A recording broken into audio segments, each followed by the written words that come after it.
welcome everyone.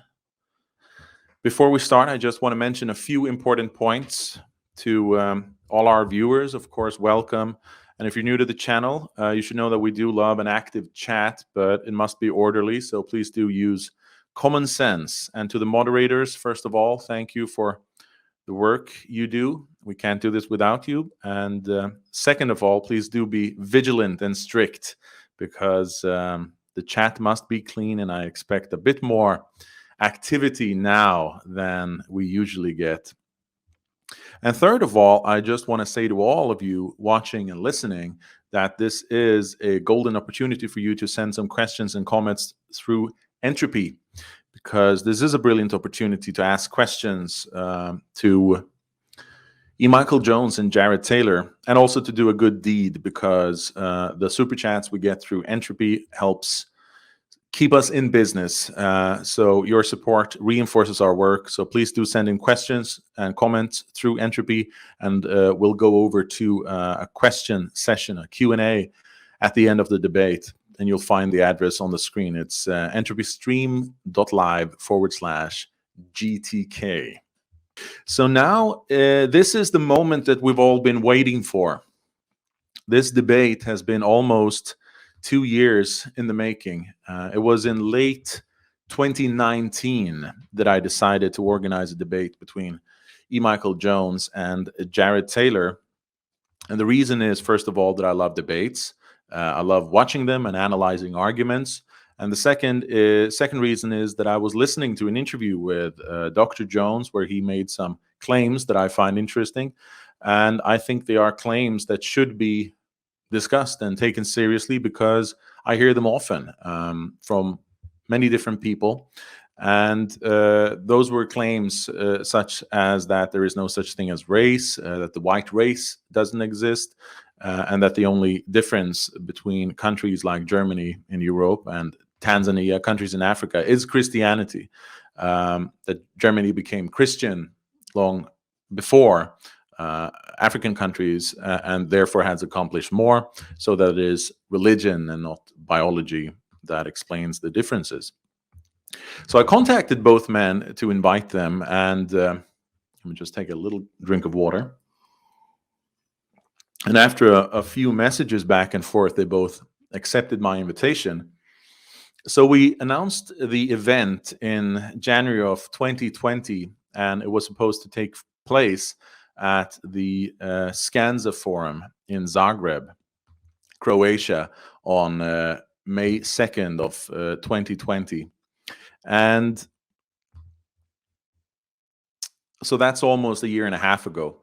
And when we announced the event, the crowd, of course, went wild. Obviously, both men have large followings in their own right. And I got messages left and right from people who were excited about this debate. But then COVID happened in early 2020. And in March, April of 2020, the travel restrictions started. And I was asking my friend in Croatia who helped me organize the event if she thought that we could go ahead with the event, because at that point we were only guessing what would happen. We had no idea about travel restrictions yet. And one other factor that complicated things, and that still complicates things with organizing events, is that European governments have announced restrictions only a couple of weeks at a time. So we've never known beforehand how the travel restrictions will look the next month. So it's been impossible to organize events because of that. So they kept us guessing. The politicians kept us guessing all the time, and they're still doing that. But pretty soon it became obvious that we would have to postpone this event because of that, because we couldn't travel to Croatia. And immediately viewers started suggesting to me that I should organize this debate online instead, but I said no. I was looking forward to meeting Mr. Taylor again and Dr. Jones for the first time. We've never met before in person. And they also agreed that we should do this in person. And that's also how I want to do things. Organizing these conferences is a chance to meet other people in person that we usually talk to online. And in my own little way, that's sort of a little revolt against the modern world, to get people to meet up in person, dissidents to meet up in person, and to network, connect with each other, and talk like normal human beings, because I do think that we need real world meetups. And I think it's never been more obvious than now, when we haven't been able to meet up for more than a year, that we actually need to do so. So we decided to wait, because I had hopes that in a year, everything around COVID could settle down so that we could travel again. But now, more than a year later, it looks more unpredictable than ever. And some government experts have been saying that these restrictions may last for up to 10, 15 years. So we have no way of knowing when we're going to do this. So now it became a question of maybe organizing this debate sometime in the future, we don't know when, or hosting it online. So I think it became very obvious that the right decision was to host it online. And both participants in the debate agreed that we should go ahead and do this. And then when travel becomes normal and possible again, I will invite both gentlemen back to Europe for a Scanza forum, because I do think that all of us are determined to get back to normal at some point and to meet up again in a normal way. But that brings us here. And the good news is that, of course, all of you are invited and can watch this debate live as it happens. And you get a chance to send questions in. So in that sense, we get the best of both worlds. And I saw someone worry in the debate or in the chat earlier that the debate may be unfair because I am biased, in the sense that I do believe that race is real, and I do think that race is important. But that will make no difference here, because we will have a classical academic debate format. We have already flipped a coin for who is going to start, and Mr. Jared Taylor will start. We flipped the coin right before we went live. And then each speaker gets 20 minutes uninterrupted for an opening statement, and then each speaker gets 10 minutes to respond to the opponent's opening statement. And then each speaker gets 5 minutes for a closing statement. And after that, we will read questions from the audience. And after those preliminary remarks, I want to welcome, first of all, Mr. Jared Taylor. Jared Taylor probably needs no introduction, but I'll give him a brief introduction anyway. He has been editing American Renaissance, first as a physical publication and then as an online publication since the early 90s. He's been hosting events, much like my own, but better, of course, in America since the 90s. He's been doing this for a long time, and he has written several books as well. And I would say that he is probably the foremost spokesman for the importance, relevance of race today. So, Jared Taylor, welcome. Thank you very much. Thank you so much for inviting me. And I'd also like to thank Dr. Jones for agreeing to join in this debate. I think it's a wonderful opportunity. Very good. So, and then I want to invite Dr. E. Michael Jones. He has a PhD in American literature. He is the editor and writer for Culture Wars magazine. And he has written several books on the decline of the West and the predicament we're in. And he has a very large following among conservatives, among right-wingers, among many people. He's a very interesting person. And when I've ever had him on my show before, I've had him on a couple of times, it's always been one of the most popular shows. He's always a very popular guest, and a lot of people are interested in what he has to say. So I'm very honored to have you back. Dr. Jones, welcome. Thank you. Thank you for inviting me. Thank you, Jared, for coming on. And my only regret is that we're not in Zagreb. Oh, I regret that very much. I was looking forward to that trip. Yes, I think we all are. But will try to remedy that in the future. So when things get back to normality, we always have to hope, right? At least then we'll definitely meet up in person again. In any case, so we'll let Jared Taylor go ahead with his opening statement, 20 minutes from now on, or from when you start, and you just let me know when you need to have the images up on the screen. And the debate issue is race an important reality or a fiction? Well, I have prevailed upon you to let me show a few images. So if we can go there now, and I will start my timer. And so I will go no more than 20 minutes. Thank you. Starting now. So yes, indeed. The question before us today is race an important reality or a fiction? And I believe that in a single image, I can explain that it is not a fiction, and that would be this image here. I think it would be difficult to argue that the man on the right, the differences between him and the other people in this picture are some kind of fiction. No, there is clearly something more than fiction. It is biology.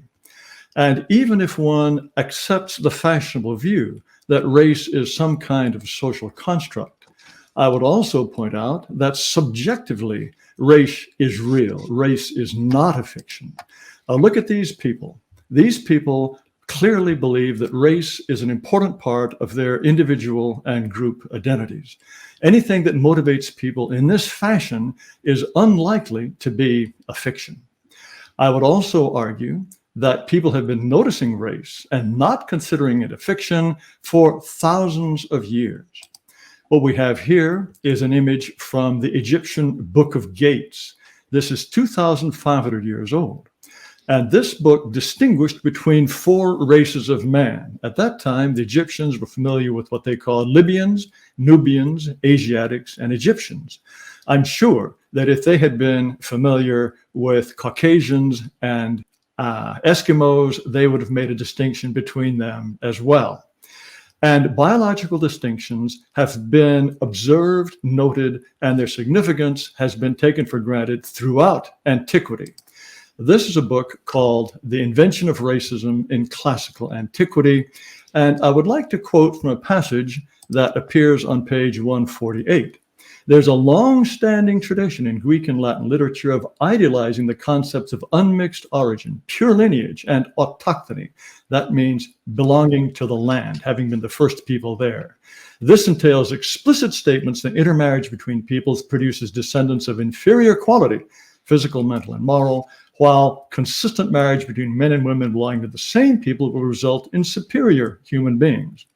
The quality of an entire people is determined by lineage and origin only and will be stable if protected against foreign contamination. And further, autochthony assumes a physical relationship between man and land, which by definition turns an immigrant or descendant of an immigrant into an inferior being. This is a very harsh statement about biological differences. It does not use the word race, but it clearly is an understanding that human groups are different. These biological differences have significance.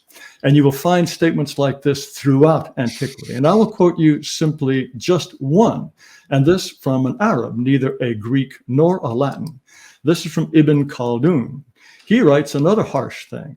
The Negro nations are, as a rule, submissive to slavery because Negroes have little that is essentially human and have attributes that are quite similar to those of dumb animals. Again, an exceedingly harsh statement, but it's out of the mouth of Ibn Khaldun, the 14th century philosopher who's considered one of the great thinkers of the Middle Ages, born and lived in Tunis, North Africa. I don't wish to over-exaggerate the fact of African and non-African differences.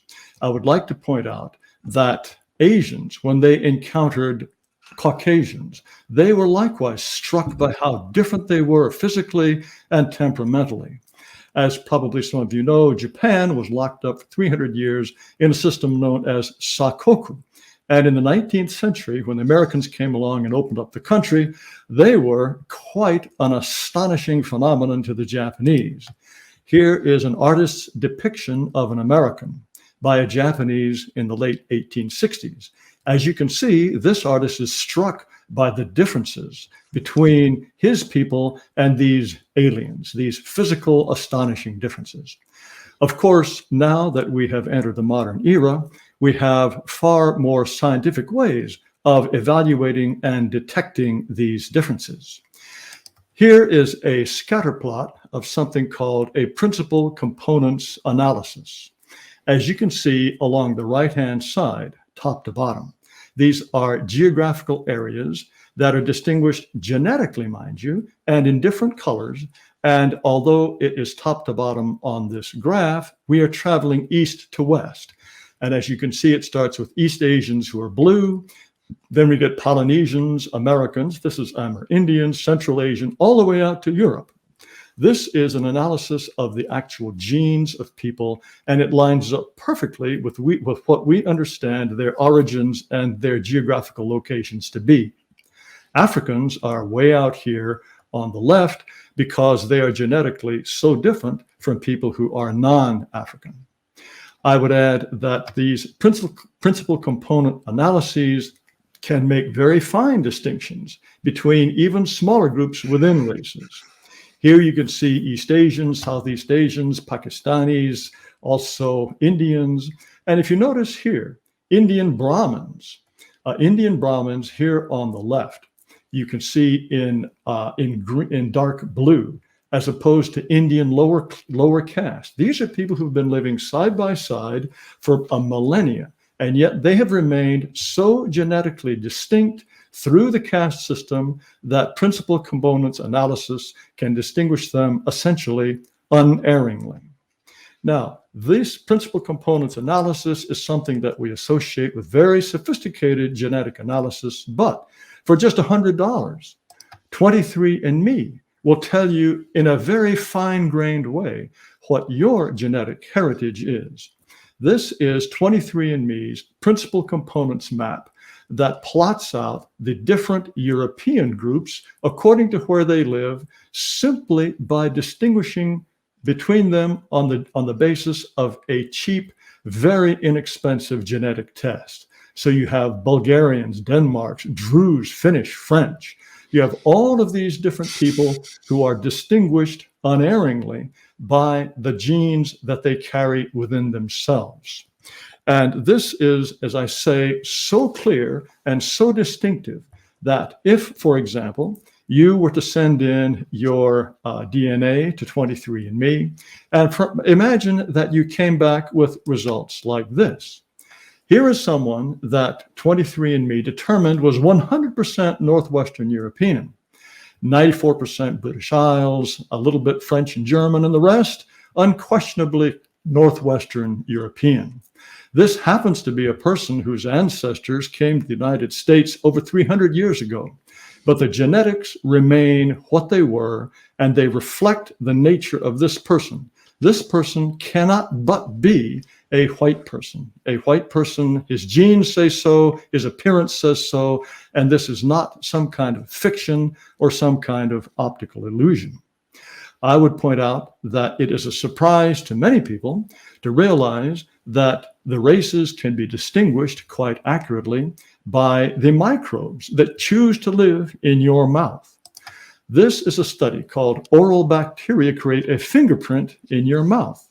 What this found was, researchers found that each genetic group in the study was represented by a signature of shared microbial communities. They say each ethnic group, but they're really talking about Blacks, whites, Chinese, and Latinos. It goes on to say, this is the first time it's been shown that ethnicity, what they're really talking about is biology, is a huge component in determining what you carry in your mouth. So these microbes, these are people living in the same country, probably eating essentially the same diet, but the microbes can tell them apart. For the microbes, this is not a fiction. This is an important question of where they are going to live. Now, here is another interesting headline. This says babies are racist, which is an absurd use of the word racist, which is always pejorative.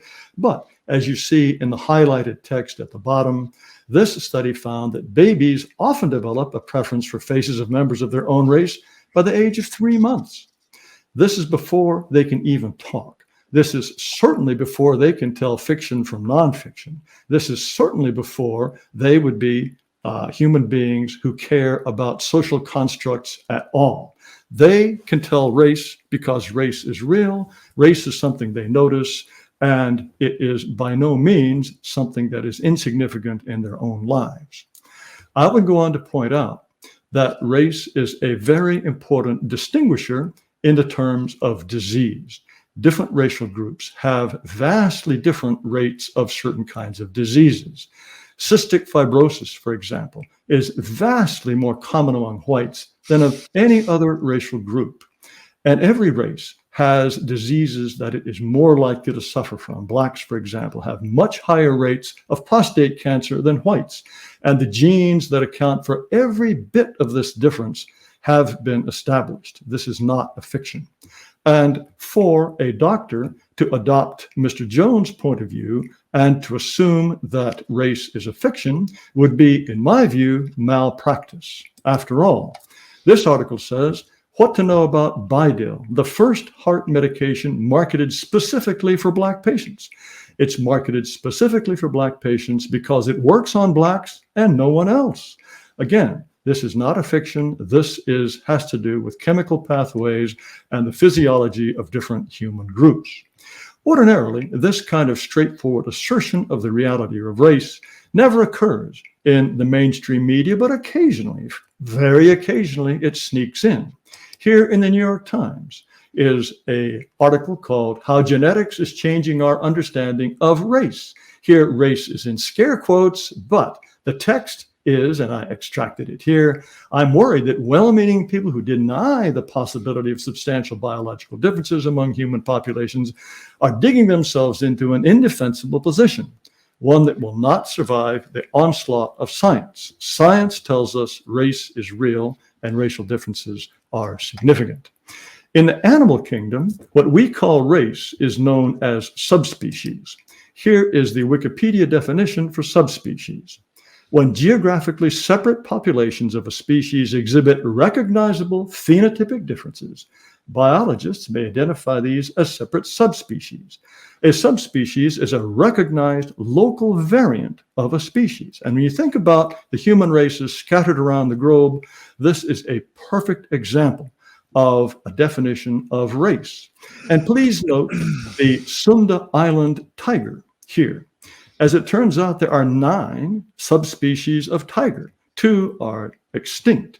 But here is an article about the 9 subspecies. This is a Sumatran tiger. It takes an expert to distinguish a Sumatran tiger from a Sunda Island tiger from a Bengal tiger. And yet biology recognizes them as subspecies. And obviously the differences between human races are vastly greater than this. In the case of hartebeests, this is an African animal. There are likewise 9 subspecies, none extinct. This is the Swain's hartebeest, and I don't see much difference other than color between Swain's hartebeest and the red hartebeest. These are not some kind of optical illusion. Again, for us humans, you have to be a specialist to tell all 9 subspecies apart, but there they are, back to Swain's, and here's the red hartebeest. These are biological categories, not fictions. Now let's consider the case of dogs.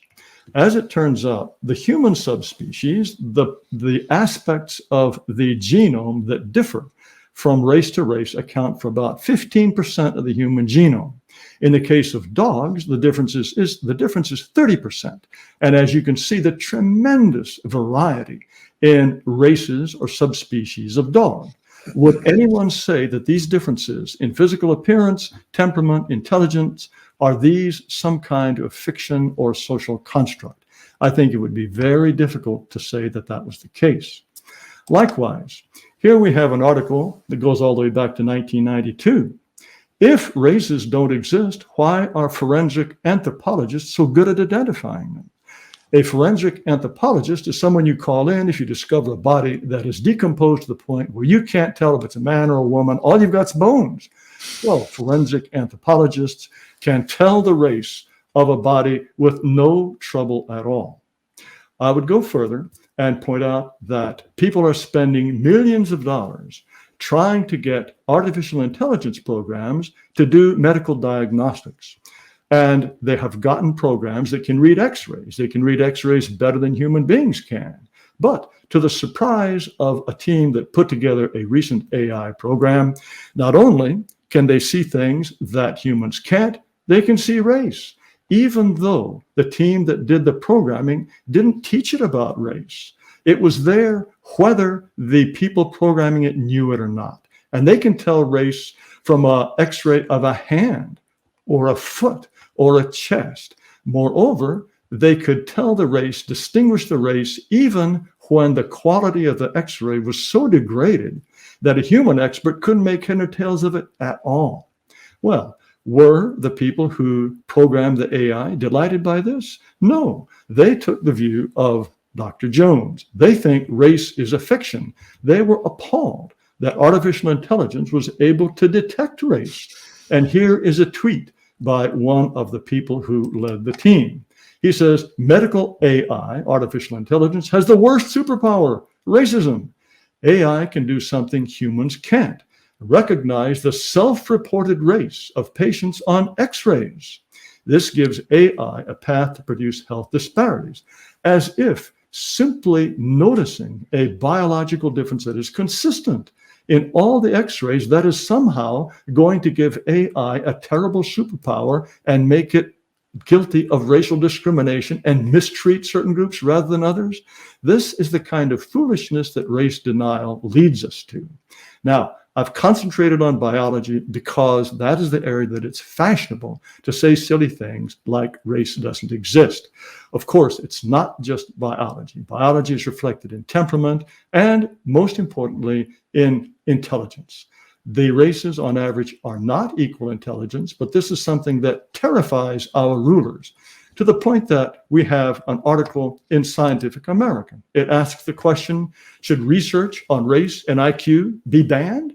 The answer, of course, is yes, because research of this kind might discover things that our rulers would find inconvenient.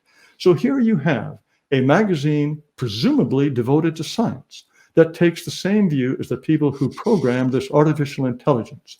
What science is telling us, what research is discovering, has to be ignored because it goes against our preconceived ideological convictions. This is anti-scientific, and I would call the attitude of the people who programmed that X-ray AI one of artificial stupidity rather than artificial intelligence. They want the AI to be stupid. Now, I think you all know that in Germany, there is a tremendous bias against anything that could smack of Nazism or racism. But even in Germany, a publisher recently produced this title, The Deconstruction of Race, Social Sciences versus Biology. And it goes on to say, this courageous book illuminates the origin of the race deniers, those who believe race is fiction, their gradual assertion in Western intellectual life, and the serious consequences for freedom of association and scientific discourse. Those aren't the only things that are at risk. Because, as you know, today, the idea that's common is that equal treatment is no good anymore. That was the original objective of the American Civil Rights Movement. Treat everybody the same. Stop discriminating and everything will be okay. That's no good because, as this image shows, under conditions of equality, everyone treated the same. Some people can reach the apples and pick them and eat them, and short people can't. Of course, the distinction here is one of color, not of height.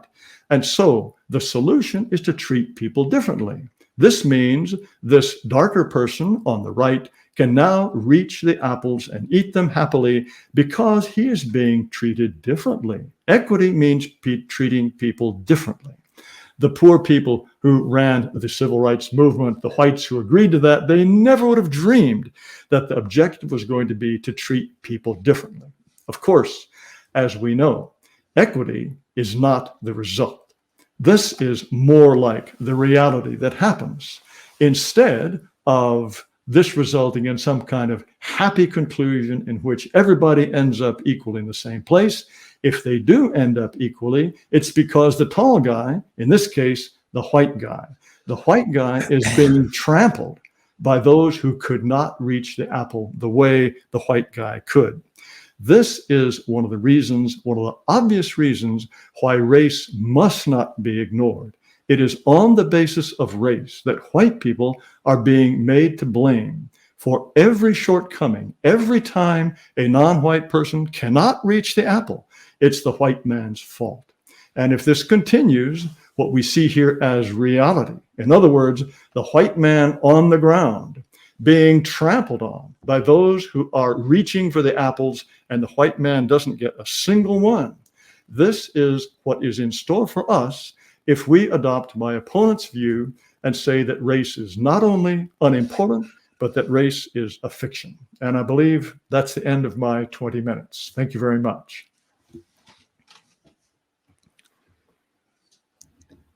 All right. Thank you so much for that, Jared. And now it's time for Dr. Jones. 20 minutes uninterrupted introductory statement. Our topic today is race an important topic or a fiction? And so I'd like to begin our discussion of the concept of race with a reminder that historically, race referred to ethnicity as well as physical characteristics. What Jared Taylor just exposed us to was a deliberate conflation of those two items, okay? But before I get into that, I'd like to explain the difference between categories of the mind and categories of reality by describing the biggest crisis to hit Indiana since the Civil War. And I'm talking about the decision to put Indiana on daylight savings time.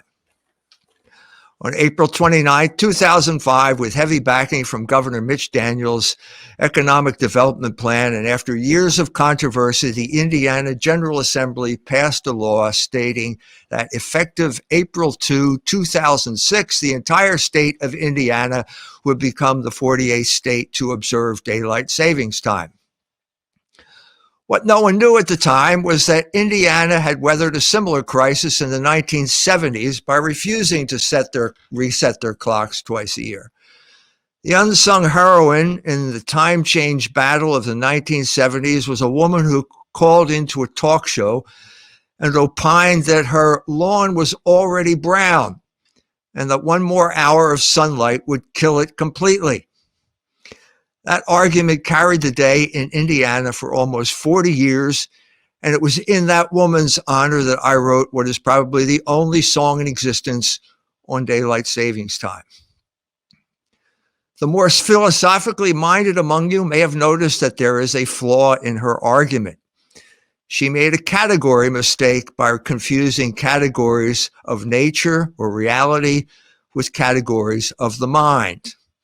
The day is divided into hours based on a category of the mind, which can be changed.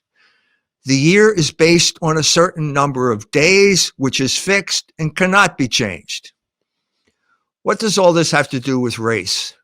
Race, as we now understand the term, is a conflation of categories of reality and categories of the mind. I have been asked to defend the proposition that race is a fiction as opposed to an important reality. Those of us who have studied philosophy will recognize that the topic of this debate is based on what philosophers would call a false dichotomy. In order to demonstrate what I mean, I would ask you to look at what I am now holding in my hand. It is a copy of Harriet Beecher Stowe's novel, Uncle Tom's Cabin. It is what you would call a piece of fiction. It is, in other words, real. Fiction, in other words, is not a fiction. If you think about characters like Hamlet or Shylock or Hester Prynne, the fact that we know their names after centuries and can write books about them, as I did when I wrote The Angel and the Machine, means that these fictions are in some sense more real than any Jew, prince, or Puritan lady you ever met in the real world, even though they are categories of the mind and Shylock and those other people never existed as real people. Fiction in this instance means category of the mind, and that brings me to my thesis. Race is a fiction, by which I mean that race is a category of the mind which gets imposed for political purposes. To be more specific, race, as we now understand the term, is a category of the mind which gets imposed on subject peoples as a form of marginalization and control. According to the OED, race refers to a group of persons, animals, or plants connected by common descent or origin. The offspring or posterity of a person, a set of children or descendants, a limited group of persons descended from a common ancestor, a house, family, kindred, a tribe, a nation, or people regarded as of common stock. In Europe in the Middle Ages, everyone belonged to one limited group of persons descended from a common stock or another, but the white race was a completely unknown concept. The earliest example of a European author referring to fellow Europeans as white people didn't occur until 1613, when an African king in Thomas Middleton's play, The Triumphs of Truth, looks out on an English audience and declares, "I see amazement set upon the faces of these white people, wonderings and strange gazes." When I refer to myself as biracial, meaning that I come from Irish and German stock, I am simply making use of what was once the accepted meaning of the term according to the OED, which defines race as a group of several tribes or peoples forming a distinct ethnical stock. In 1883, Green wrote in his Conquest of England that courage was a heritage of the whole German race. The term race was also used to describe one of the great divisions of mankind. Race in this instance meant having certain physical peculiarities in common. In 1861, Blumenbach grouped these physical peculiarities into 5 races: the Caucasian, the Mongolian, the Ethiopian, the American, the Malay. But this was only one use of the term. So what do we mean when we say that race is real? We mean that ethnicity has always been a category of reality. We mean that physical characteristics are real and they differ depending on what part of the planet you come from. The shape of your nose and the color of your skin are categories of reality. The virtues or vices associated with them, however, are categories of the mind which get applied for political reasons. So to get back to our original example, does the fact that the 24-hour day is a category of the mind mean that there are no differences between night and day? No, of course not. The 24-hour day organizes night and day. It does not replace it. Similarly, categories like the white race, whether they are cited by Jared Taylor or Noel Ignatieff, mobilize biological characteristics for political purposes in a way that is independent of the characteristics themselves. Had the white race been known in the Middle Ages, it would have been called a universal. A universal is something outside of nature, which is brought to nature in order to organize nature and make it, as a result, comprehensible. Universals can also be used to weaponize nature for political purposes. To give a recent example of the manipulation of universals for political purposes, there is a group of people, and I happen to be one of them, who voted for Donald Trump in 2016. This is a category of reality. These people have real identities, they have names and addresses, and presumably all of them are registered voters. And if they're not, they should be. Hillary Clinton, who lost that election, described this group of people as, quote, a basket of deplorables. Now, what type of term is that? I think everyone here would agree that it is a weaponized category of the mind. More specifically, deplorables is a word which describes a category of Hillary Clinton's mind, which has no relation to anything else but Hillary Clinton's mind. Are those people deplorable? Only in Hillary Clinton's mind. Deplorable is a category of the mind based on a category of nature.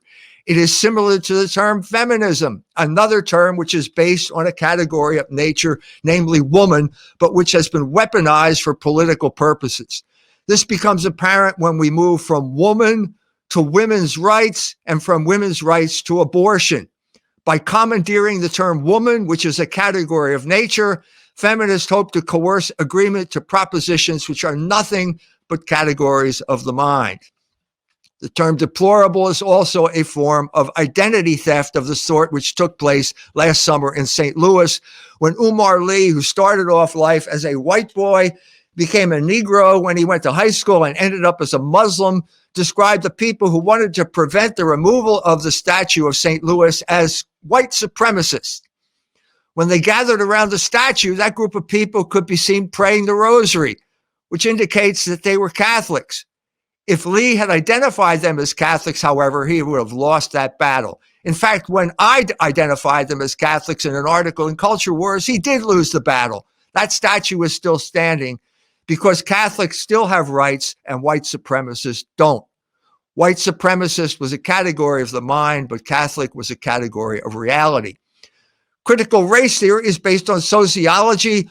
White racism is based on biology, but both ideologies are forms of identity theft which manipulate categories of the mind for political purposes. The only difference between these two groups is the value judgments which they place on the categories of white and black.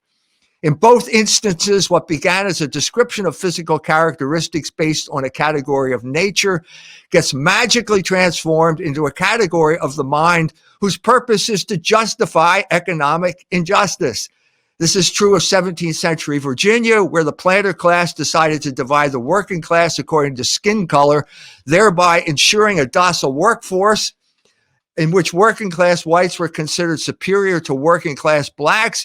And it is equally true of critical race theory in the 21st century, which simultaneously reversed and maintained the original good-bad dichotomy based on race and used it as a justification for affirmative action, which is also a form of economic injustice.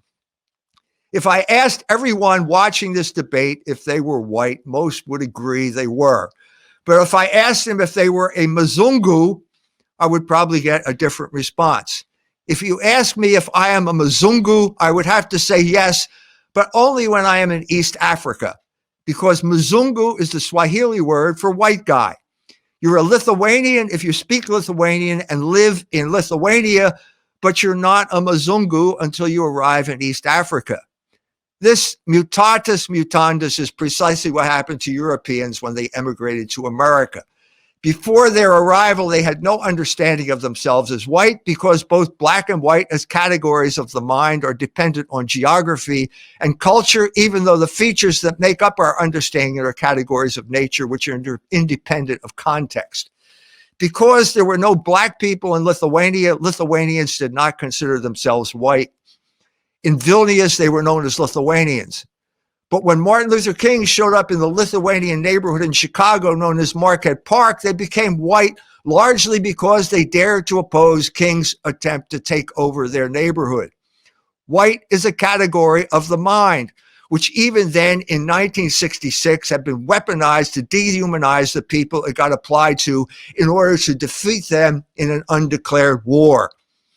Unlike race, which is based on characteristics which are undeniably real but insignificant, ethnicity is a universal which is based on man's most important characteristic, the one which distinguishes from every other animal on earth, namely language, which is the commonest manifestation of logos and the essence of what we are as rational creatures. Lithuanians come from a certain part of the world. They eat certain kinds of food, but first and foremost, Lithuanians are a group because they speak a particular language which few people outside Lithuania understand. The universal known as ethnicity is based primarily on language. The universal Lithuanian, to give just one example, is more like sex than redhead, which is real but insignificant, or deplorable, which is totally a category of one person's mind. Lithuanian refers to a language which is a significant category of reality because it is the basis of ethnic identity and rational discourse among that particular group of people. There are 76 different ethnic groups in Tanzania, and all of them are indistinguishable when it comes to race, as that term is currently understood. The universal known as Kikuyu has a content that is both objective and significant because language plays a significant role in transmitting the values which determine behavior.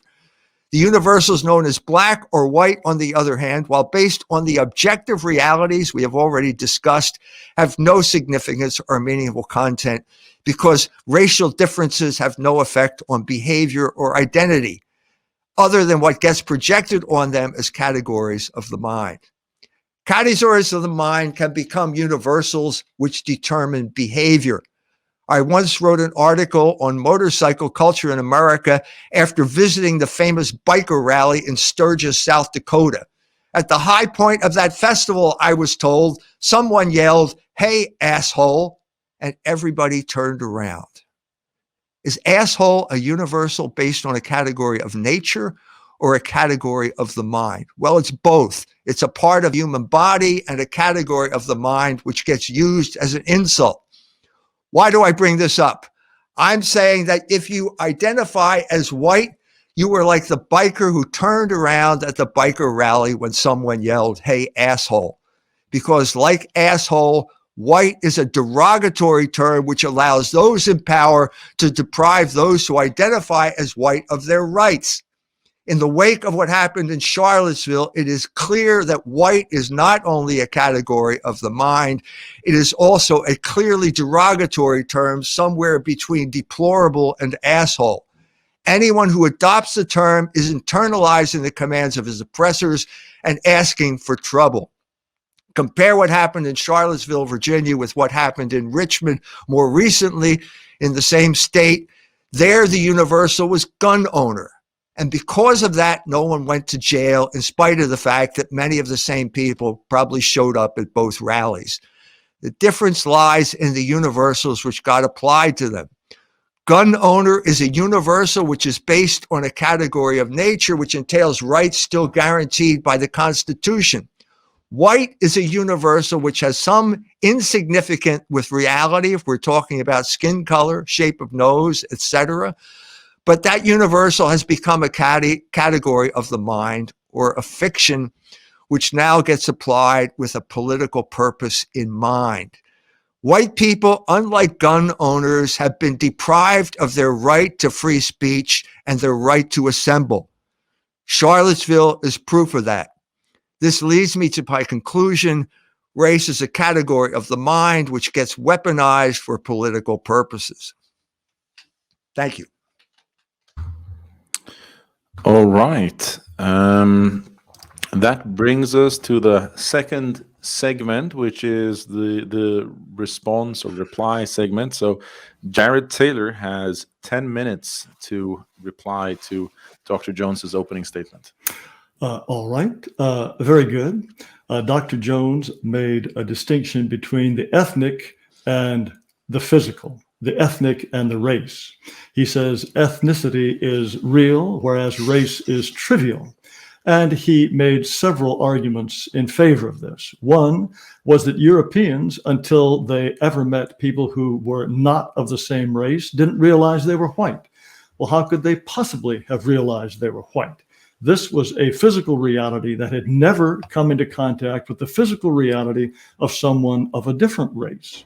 He also pointed out that a Lithuanian, for example, Lithuanian is a real identity, unlike race, because it has to do with language, culture, religion.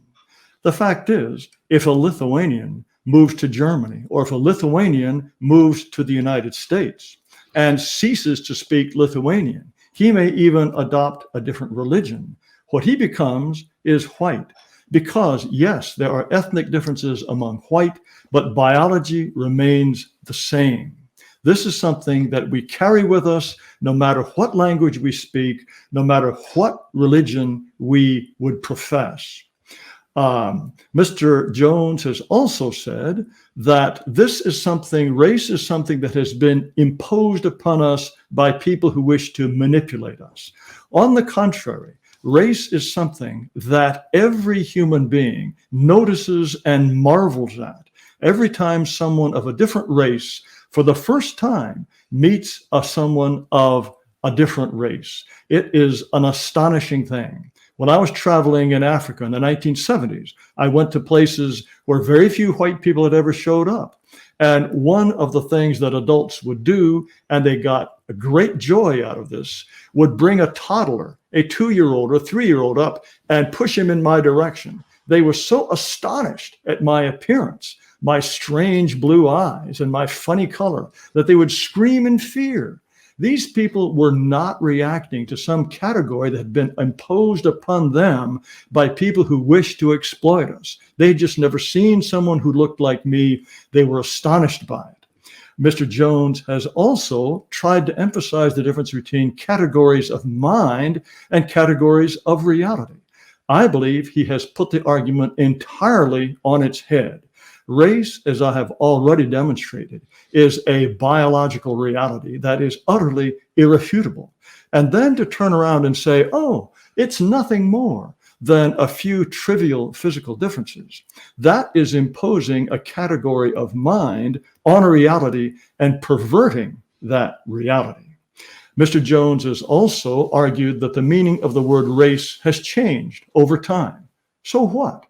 Biological terms change over time. The fact that race can mean the human race or the German race. In different times, it means different things. But we know exactly what it means today. And that's why, as I said, a Lithuanian who comes to America and who loses his language and religion retains his race because it is something real. Mr. Jones has also said that the virtues and the vices of the different races are completely imaginary. All of the research that we have done heretofore counteracts that view. Asians, East Asians, wherever you find them, have low illegitimacy rates, low crime rates, high IQ scores, despite the protest that IQ tests were invented by white people. The race, their racial identity, their racial biology is something that's inextricably tied up with their behavior, what you could call a virtue. Likewise, West Africans are the world's champion sprinters. East Africans are the world's champion long-distance runners. To say that this is some kind of illusion, that these things are not real, is something that surprises me very much. Again, it is an attempt to impose a category of mind on a category that is in fact real. And Mr. Jones says that somehow these physical differences, and as I pointed out in that first illustration of the white man and the pygmy, these remarkable physical differences, he says, have been magically transformed. Well, they've been magically transformed, not just in the minds of these toddlers who are horrified to see me, a white person. They've not been magically transformed merely in the unthinking reactions of the microbes that live in our mouths. They are magically transformed in absolutely every living human being. I would go on and make a point about the importance of differences between human groups. I believe that Mr. Jones finds that Christianity is the important element of what made white people and their culture great. He has argued that were it not for 1,000 years of Christianity, the Germans would still be savages. Well, Christianity was first introduced in Germany in 300 AD. Country X, which we will call it, it had Christianity declared the state religion in 330 AD, so approximately the same period of time. Germany is 66% of the population identifies as Christian today. Country X, 63% of the population identifies as Christian. Well, some of you may be surprised to know that Country X is Ethiopian. So the Ethiopians have been Christian for just as long as the Germans, and yet to say that Christianity has turned Ethiopians into a remarkable people the way it civilized the Germans would, I believe, completely overlook the reality of race and the fact of racial differences, not just in physical appearance, but also in temperament. Do not forget that the racial differences that we see around us, they are the product of all of these local variations that develop among species and subspecies. And races and subspecies, if left long enough, to evolve independently, they become separate species. And one can say with great confidence that if the peoples of the world had been left to evolve separately, if they'd continued to be separate, to continue to have independent breeding populations, they would eventually become species that could not even breed amongst themselves. So the idea that somehow the temperament and the behavior of these groups is different, why is it, if that is the case, that Black people, wherever you find them, they have consistent patterns of weak family structure, inability to defer gratification, high crime rates, low IQ, all kinds of social pathologies that you find wherever you find them? This is not someone imposing some kind of invidious category upon Black people. This is the way, like it or not, that they have evolved to become. And to say that this is somehow imposing a category of mind on a category of reality, again, I would say that is the opposite. This is a category of reality opposing itself on what we see around us. And it is a false imposition of the category of the mind to say that this is some kind of optical illusion or fiction. Do I have any more time? I'm not timing myself on this occasion. No, I sort of I had to keep an eye on the chat as well, so I'm a little bit, but yeah, you can still go on. It's fine. A little bit more. All right. It is true. Yes. It is true that, as Mr. Jones says, white people were considered something that was unexceptional because they didn't know anyone who was any different.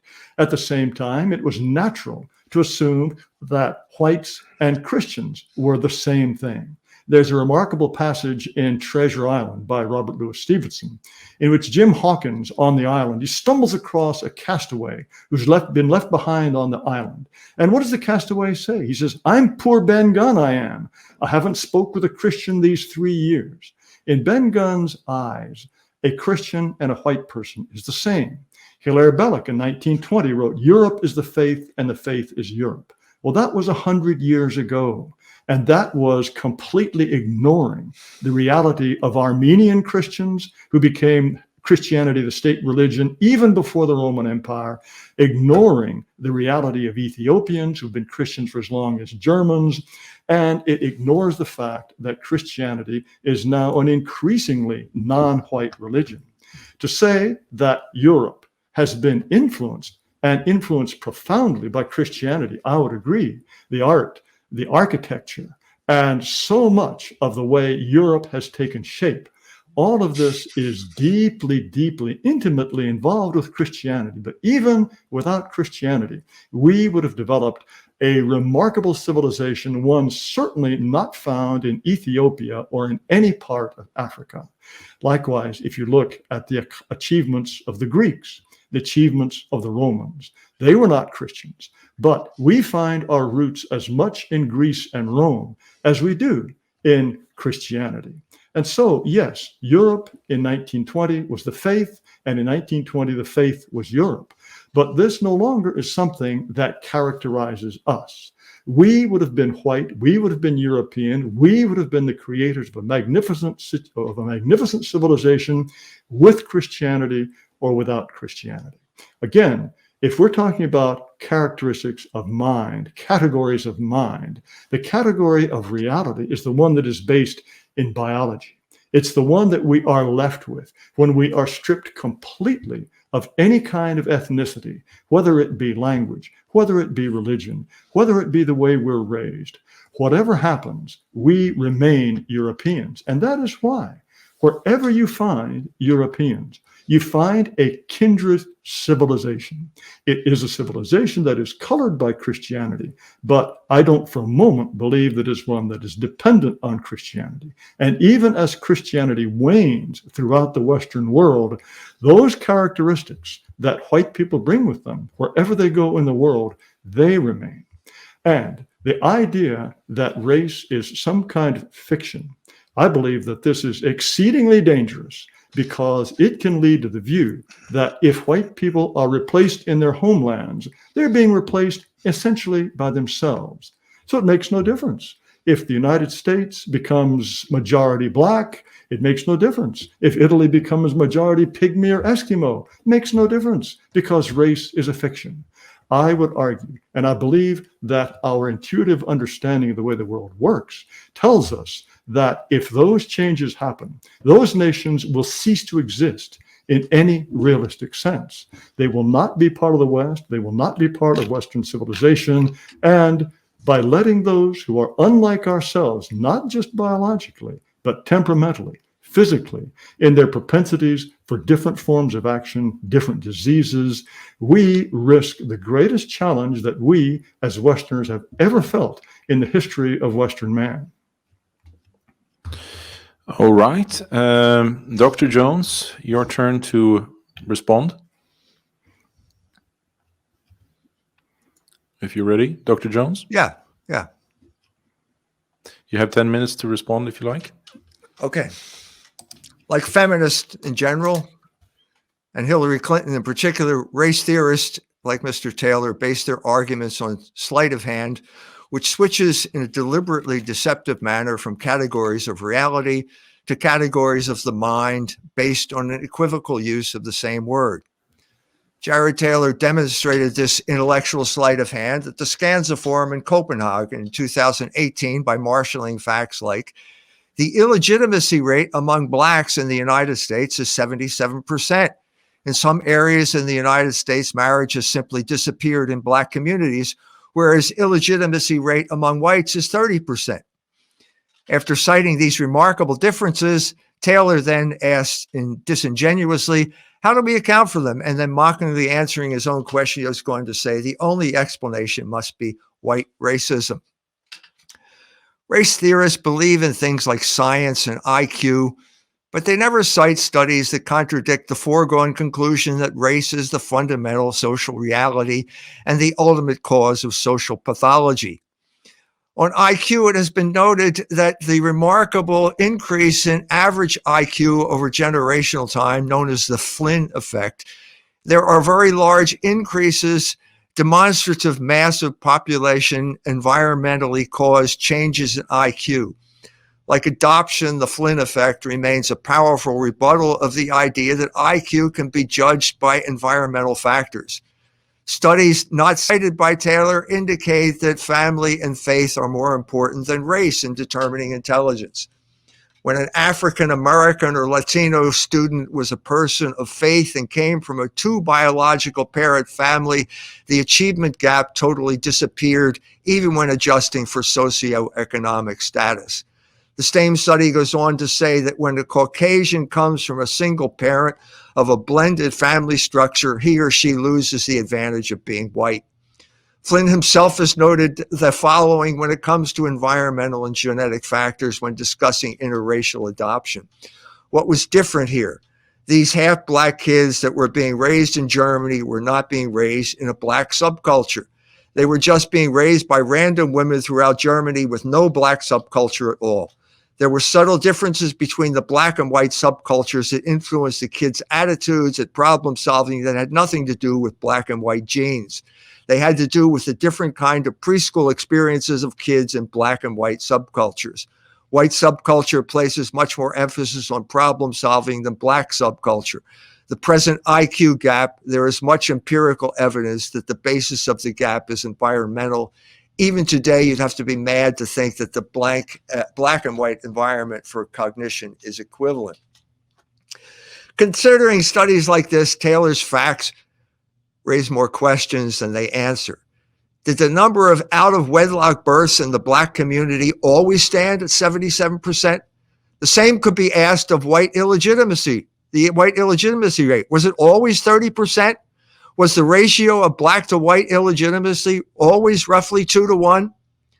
By bringing up the issue of black illegitimacy, Taylor invokes, deliberately or not, the Moynihan Report, named after then Undersecretary of Transportation Daniel Patrick Moynihan, who reported in 1963 that black illegitimacy had reached epidemic proportions because 20% of all black children were born out of wedlock. If we look at the percentages over time, the differences become even more striking. According to a report from the Brookings Institute in 1965, 24% of Black infants and 3.1% of white infants were born to single mothers. By 1990, the rates had risen to 64% for Black infants, 18% for whites. This means, of course, that white illegitimacy is now higher than Black illegitimacy was then. What does that tell us about race? The answer is it tells us nothing.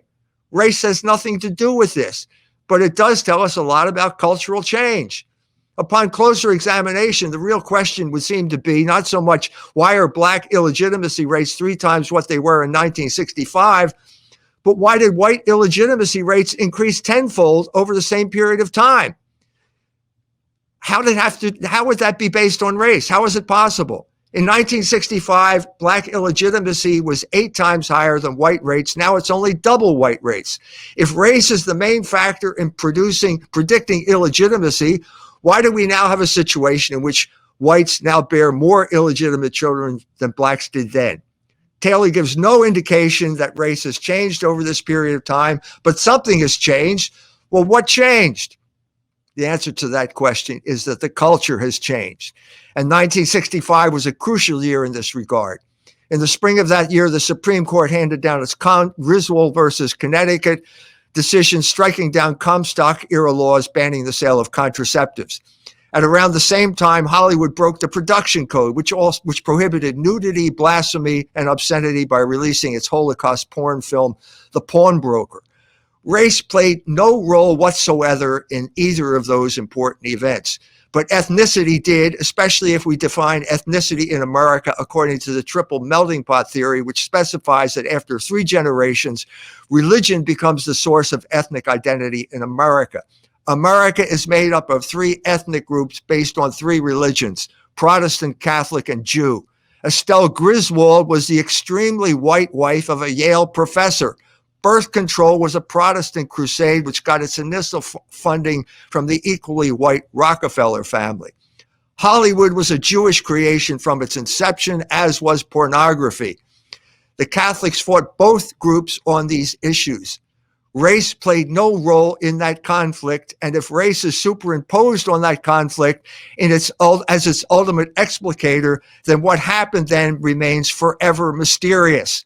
The Cultural Revolution of the 1960s, which led to skyrocketing illegitimacy rates among both Black and white populations, took place totally within the purview of the triple melting pot, which specified that religion, not race, is the matrix of cultural conflict in America. Race, in other words, does not explain the statistics Taylor himself cites. By using race as a criterion of social pathology, Taylor, in fact, provides cover for the real perpetrators of cultural decay. After talking about illegitimacy, Taylor then switches gears and complains about, quote, fierce private limitations on what we can say, which have been imposed on internet platforms, claiming that Google, Facebook, and Twitter are censoring our ideas, when in fact the main actor in internet censorship, and in fact the inventor of the term hate speech, which gets used to justify censorship, is the Anti-Defamation League, which is a Jewish organization. Which leads me to my first question. Are Jews white?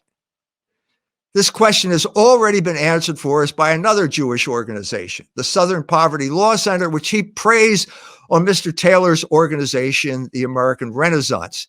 I pointed this out in Culture Wars in 2007 in an article describing how both organizations manipulated race to cover up the real actors in America's ongoing saga of cultural tribal warfare. The Southern Poverty Law Center is a Jewish defamation operation similar to the ADL, which demonized John Sharp as a racist anti-Semite because he attended one of Jared Taylor's American Renaissance conferences.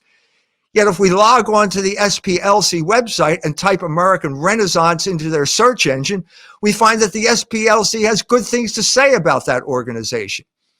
In fact, a quick search of the SPLC website informs us that the American Renaissance president, Jared Taylor, is, quote, an opponent of anti-Semitism. Sean Mercer, the man in charge of the American Renaissance's web discussion group, we are told, deletes most postings excoriating the Jews. This only confirms what we have learned from other sources. In an obituary on Sam Francis, which appeared in the American Conservative, we were told that Jared Taylor wanted to do for white nationalism what William F. Buckley did for conservatism. And what was that? Well, to subvert it for the benefit of Jewish interest. One of the entries at the SPLC website claims that it is well known that the American Renaissance does not allow anti-Semitism. It is uptown, 100% clean white nationalism. Call it a first step if you like, but it is a very important first step, and Jared Taylor has had success. So congratulations, Jared, for making Jews fit for polite company. This transformation, however, has serious consequences for anyone involved in fighting the culture wars. As soon as Jews become white, they become invisible. And as soon as the Jews become invisible, we run into serious difficulties in providing a convincing explanation for any of the pathologies that have afflicted the West for over 50 years now, from unlimited weaponized immigration to pornography to abortion to wars in the Middle East. In one of his YouTube videos, Taylor says, "If we do nothing, we will be shoved aside by people who hate us for what we have built and despise us for letting them take it away from us." Who are these people who hate us for what we have built? Who gave us pornography, gay marriage, endless wars in the Middle East, and weaponized migration in both America in the 60s and in Europe as we now speak? Was it the nameless sharecroppers from Mississippi or South Carolina, or was it white people like John J. McCloy of the Ford Foundation, who used black ministers like Leon Sullivan to engage in the ethnic cleansing of Catholic parishes in Philadelphia? Was it nameless boat people from Libya, or was it white people like Barbara Lerner Specter, who defended the weaponized migration sweeping over countries like Germany and Sweden by saying Europe must become multicultural in order to survive? As the Jews will be at the forefront of that huge transformation, the Jews will be resented for their leading role. Barbara Lerner Specter is not the only Jew expressing animus toward traditional European cultures. Johns Hopkins professor Yasha Monk. Dr. Jones, I think we've gone over the time a little bit, so if we can... I just have a little bit more to say. Jared took a little extra time. I took less time in my first statement. I was under 20 minutes. Just let me finish. Sure. Johns Hopkins professor Yasha Monk has stated that Jews are currently involved in carrying on a unique experiment whereby we are transforming a mono-ethnic democracy into a multi-ethnic, multicultural society. In an interview on Westdeutsche Rundfunk's Presseclub, Monk stated that the state must punish anyone who out of hate opposes the creation of a multi-ethnic society. Clearly, something is wrong here. On the eve of Ireland's citizenship referendum in 2007, the Israeli academic Ronan Lenton said an interrogation of how the Irish nation can become other than white, Christian, and settled by privileging the voices of the racialized and subverting state migration, but also immigration policies. Those who are unfamiliar with the situation in the United States can view Mr. Greenblatt, head of the ADL, explaining on YouTube why more internet censorship is necessary. Is Mr. Greenblatt white? Is Barbara Lerner Specter white? If the answer is yes, then the current situation becomes completely incomprehensible because the main promoters of weaponized immigration in Europe and censorship on the internet are suddenly on the same team as the people they are trying to censor and destroy. And that doesn't make any sense. Clearly, something is wrong here, and the problem lies with Jared Taylor's mendacious use of the word race. Race, as Taylor puts it, is a category of mind very similar to Hillary Clinton's use of deplorable. It weaponizes categories of nature for political effect. This becomes obvious in his use of the term white, which includes Jews, but excludes people like Kevin McDonald, who has never been invited to an American Renaissance conference because he criticizes Jews. The same is true of David Duke, whose attempt to get elected governor of the state of Louisiana was derailed by Taylor's wife, Evelyn Rich.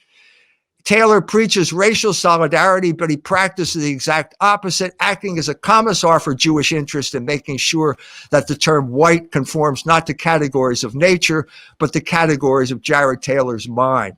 Once the Jew becomes white, he becomes one of us, which means that he becomes invisible and free to wage war on the cultures of the West by promoting culture-destroying phenomena like abortion, gay marriage, usury, and pornography.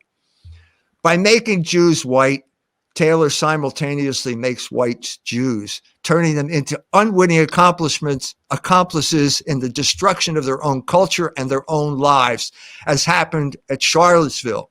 Anyone who claims that Jews are white is the enemy of the white people he claims to lead. Like the Mahdi who inspired thousands of his followers to charge Kitchener's Maxim guns, waving scimitars astride their camels at the Battle of Omdurman, racial apologists like Jared Taylor inspired Richard Spencer to hand out spears to the white boys and point them in the direction of the legal machine gun nest in Charlottesville, where they all got mowed down by a self-described chubby lesbian kike named Roberta Kaplan. Is Roberta Kaplan white, Jared? Is Jennifer Rubin white, Jared? If so, why did she just tweet? No, don't use those kinds of slurs on the stream because you'll harm my channel. There are no slurs here. I'm asking a question. If Jews are white, why does Jennifer Rubin feel the need to prevent minority white rule? I think I know the answer to that question. If Jews are white, then whites are Jews. Since Jews have power and whites do not, this means that the whites who follow Taylor's understanding of race end up internalizing the commands of their oppressors and being controlled by the very people they need to oppose. Jared knows this, but do you turn around when someone yells, "Hey, asshole"? Are you willing to ruin your life for a category mistake? Thank you. All right. Mr. Taylor. All right. Now, I gather I have 5 minutes. Is that what it is? Yes, a final statement, and then I think we'll open up to a freer conversation and taking questions from the audience as well. All right. Okay, I've set the timer this time. I don't wish to go over. First of all, the idea that studies show that race and IQ are some sort of myth. Adoption, for example. There's a famous Minneapolis study of Black and mulatto children adopted into white households.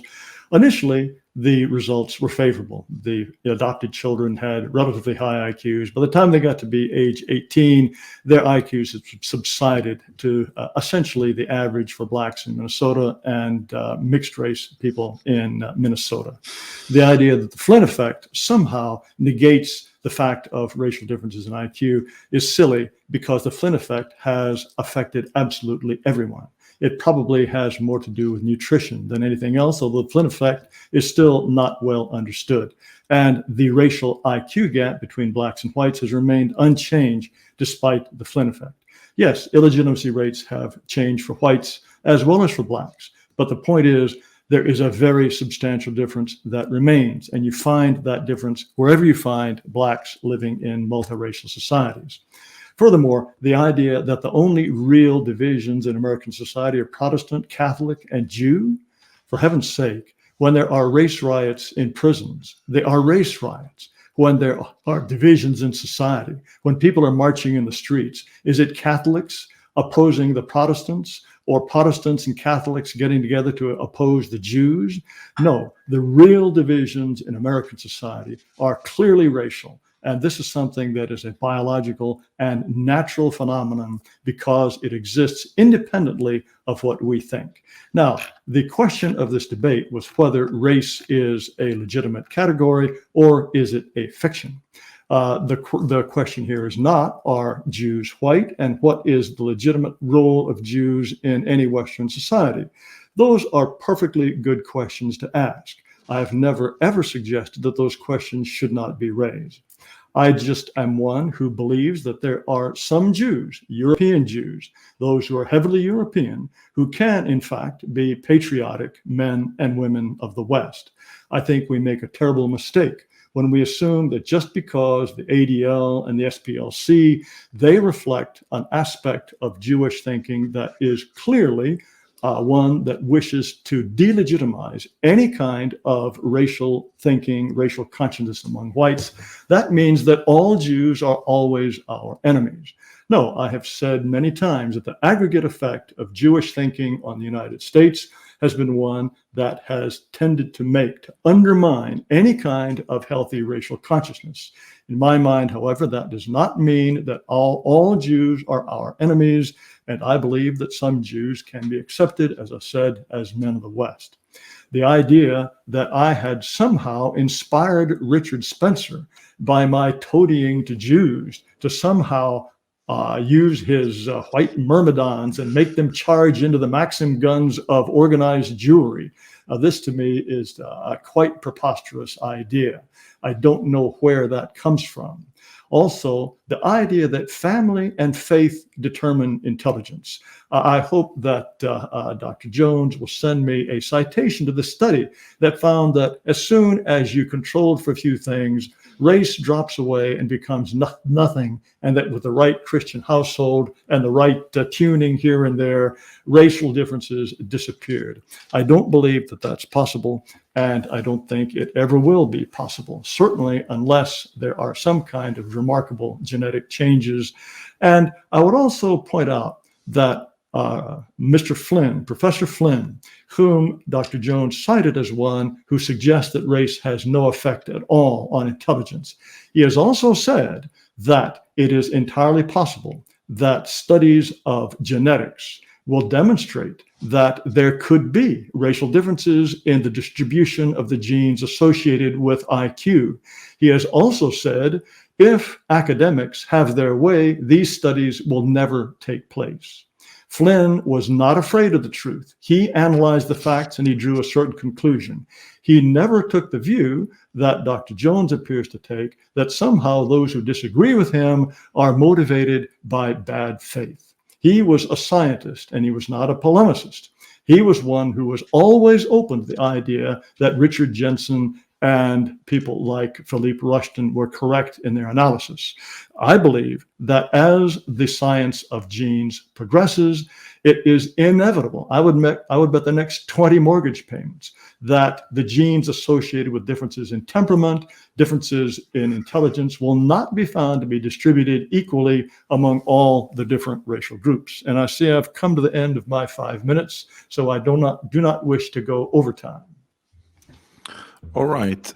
Thank you for that, Dr. Jones. The final 5 minutes, and please do watch your language. I don't want you to use any words that can harm my channel. Thank you. Okay. Now, I have to make a statement here. The term chubby lesbian kike is the way Roberta Kaplan characterizes herself. Now, she knows that if she can say that, okay, and she can say that and everybody will laugh, okay, but if you say it, you will be banned from the internet. This is the type of trap that has been set for all of us here. It's exactly the type of trap that has been set.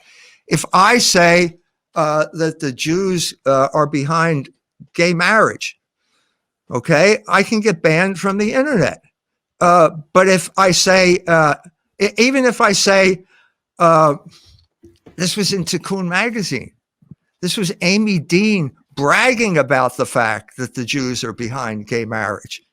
Okay. Even if I say that, I'm in danger.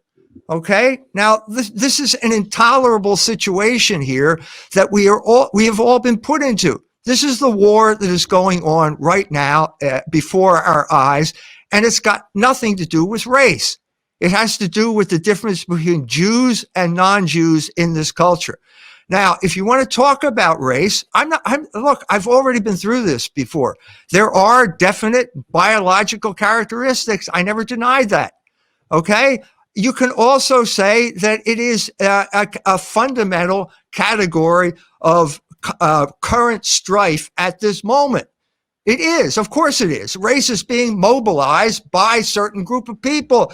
But that's precisely the point that I'm trying to make here. Who is the group of people that are mobilizing this racial conflict?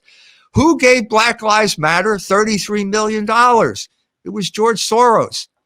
Who was behind the whole when did this, let's go back to the triple melting pot. Okay. Let's go back to when that came into common parlance. It was 1954. Okay. Yes, the triple melting pot probably needs to be updated. But what else happened in 1954?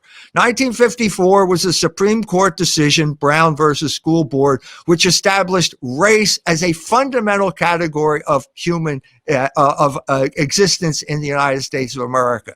Does that mean that race is a category of reality? No. It was a category of the mind that got imposed on us to deliberately distract us from the ethnic reality of life in America, as symbolized by the triple melting pot, which also came out in that era, same year.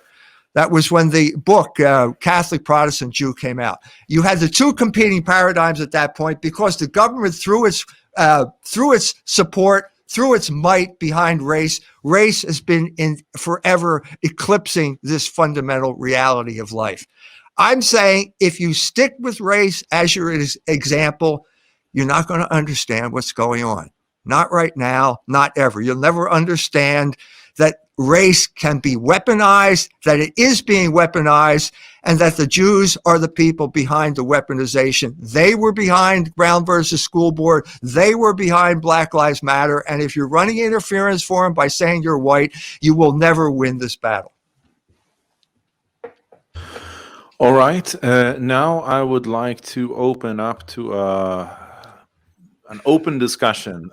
So gentlemen, if there is anything you haven't said yet that you want to get out there before we take questions from the audience, now's your opportunity. Now's your chance. Yes, I Jared. would just react in a few seconds to Dr. Jones' characterization of Brown versus Board of Education.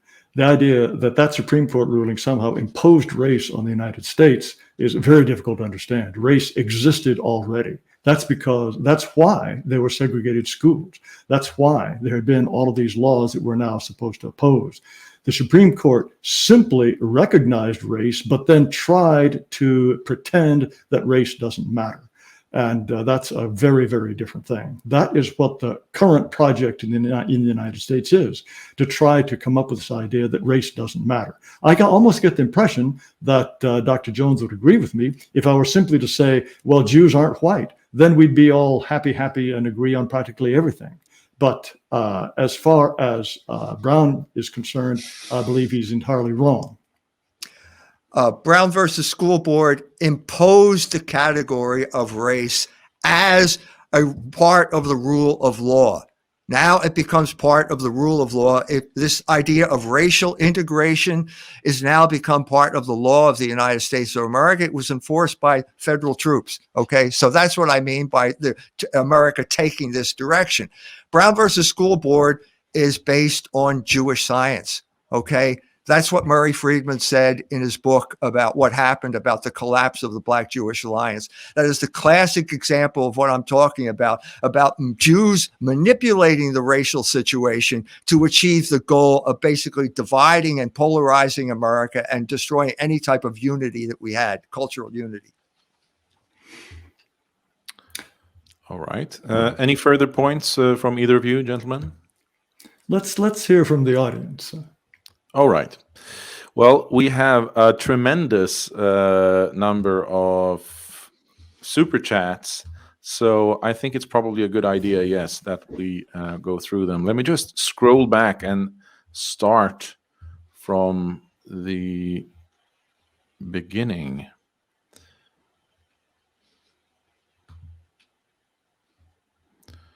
Okay. I think this is, in fact, the first one. Bear with me, folks.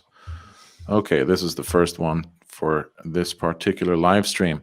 Colin Court sends $10 says, if the question were reframed, is the white race an important reality or a fiction, would that change your position or your answer?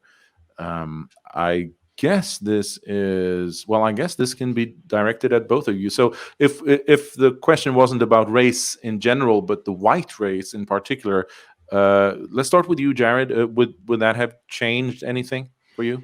No, I think that question is clearly directed to Dr. Jones. Dr. Jones? Obviously, I think the white race is a vastly important reality. All races are important realities, but the white race, because it's my race, is of particular interest to me. Dr. Jones, would, if the question was specifically about the white race rather than race as a general concept, would that have changed anything for you? No, because there is no such thing as a white race without a black race. You can't have one without the other. So no, it wouldn't have changed my point of view. Right.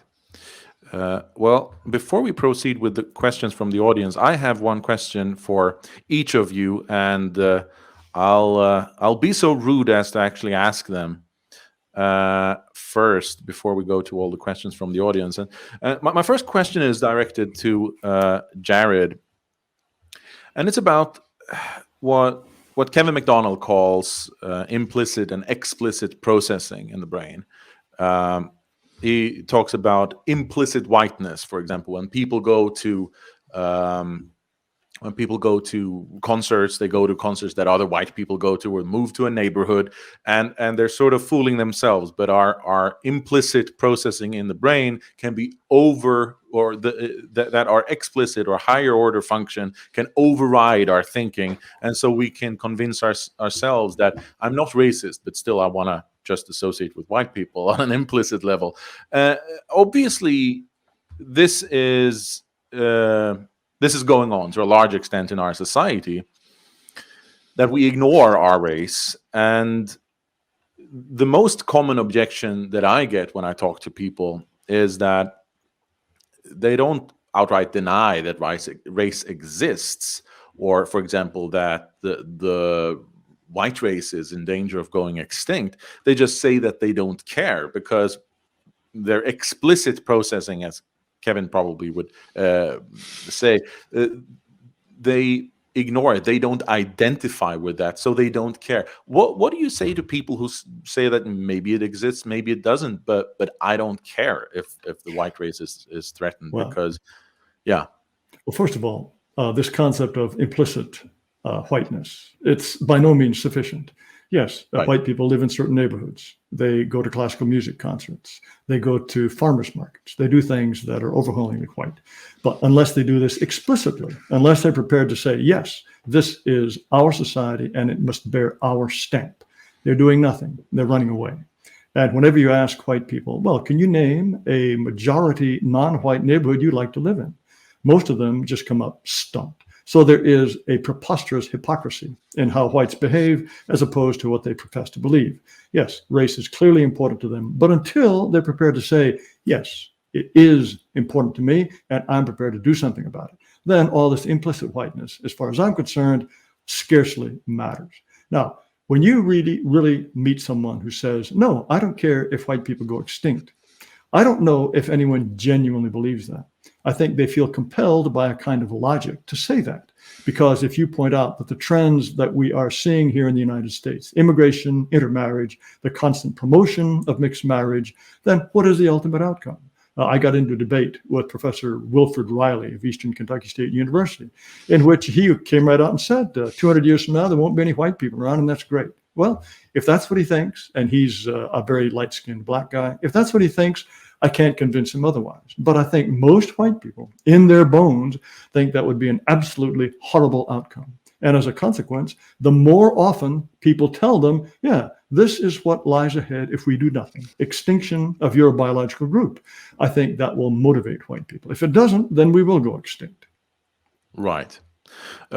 My question to you, Dr. Jones, while I do think that race exists, I do agree with your point about Christianity, or your stance on Christianity, because I do think that there is a certain friction, there is a certain incompatibility between Christian thinking and racial tribal thinking, which in my view basically boils down to a form of ancestor worship. You worship your group. That is a very powerful, strong, central point for your identity and your existence. And I often get objections from Christians who say that no, Christians can definitely care about race, and they bring up historical examples or a certain individual of a Christian who cares about race. But I don't think that's really relevant. What I want to know is the idea of Christianity and the world view of Christianity, because as I see it, there are two ways of looking at this. Either we identify with what we are, and that's things that we don't choose, is our ancestry, our blood, our genetics, our biology, or we can identify with something that we choose, that we can choose to accept a belief or reject a belief, and that identifies who we are. And I think that this has led to certain conflicts of interests or friction between these worldviews. And one very clear example is in 1937, when the Catholic Church condemned National Socialist Germany for being too tribal, or they called them, even used the term pagan, because of the sort of ancestral worship, which I think is correct. So do you agree that there is an inevitable friction or conflict between these worldviews, in which one is race is non-negotiable and the other is more focused on where the higher order is the things that you accept or reject consciously as a belief? Well, first of all, the gospel tells Christians to go out and preach to all nations. Now, what do they mean by nations? They mean ethnic groups. That's what the word nation means. Race as a concept didn't exist. It simply did not exist at this point. It didn't exist as we're debating it now. It didn't exist until black people came in contact with white people.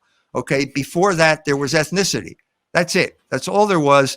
And that ethnicity is perfectly compatible with Christianity.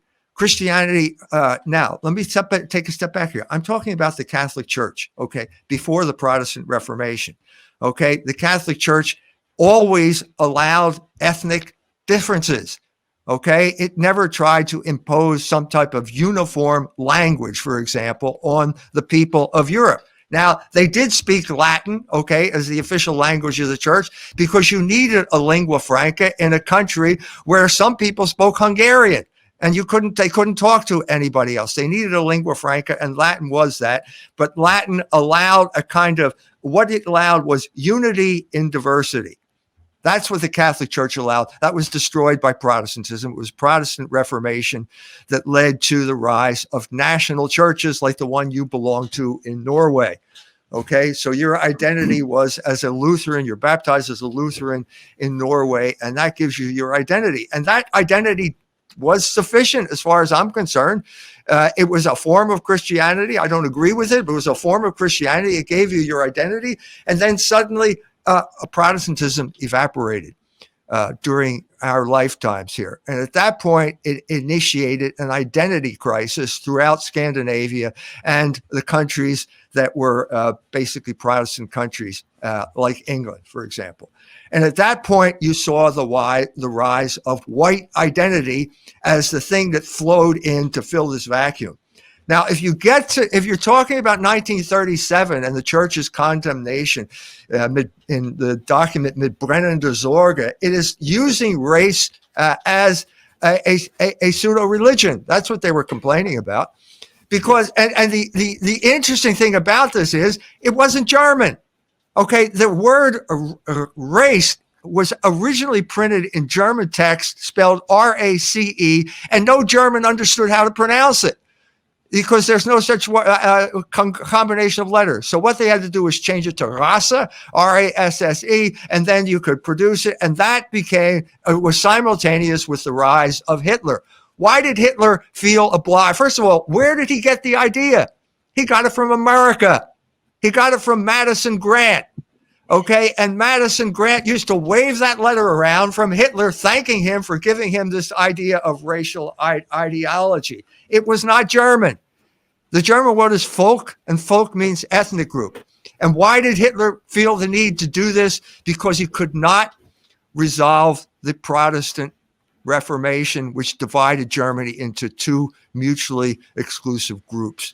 Okay, that's why it happened. So all you're talking about here is the rise of this type of consciousness to fill a vacuum that had been left behind when religion evaporated. That's the crisis in Scandinavia now. That's the crisis that's the only reason we're talking about white people. I wish we had this in Zagreb, because then we could talk about the difference between Serbs and Croats. Race has nothing whatsoever to do with one of the most fundamental differences in European politics. That is purely a religious difference.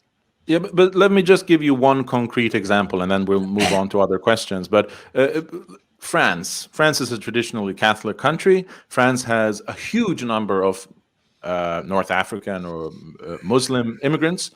If we just, in a hypothetical example, if we could push a button and all those black people and Africans and Muslims, they became Catholics and they spoke French perfectly. From a Catholic point of view, would there be any motive to throw them out of the country? No. Or would they be right? No, it wouldn't. Because there would be, if you're talking about Catholics, it's a form of behavior that is fundamentally different from Islam. It's a different culture, and they could become Frenchmen without any problem. Now, people have already said this to me. Well, suppose some African from Tanzania goes to Poland. Can he become a Pole if he learns the language? The answer is yes. Okay, that is exactly what could happen. I had this experience when I went in Germany, but that's okay. So we're both white guys. Okay, let me ask you another question. Can a Jew become a Chinaman? Can a Jew become a Chinaman? Well, that's exactly what happened during the Cultural Revolution in China, because Stanley Rittenberg, an American Jew from South Carolina, not only became a Chinaman, and how did he, by learning Chinese, he was a leader of the Cultural Revolution. So if you're going to ask me how race figured into that, it didn't figure into that at all. The crucial issue is language. May I make a comment here? Yes.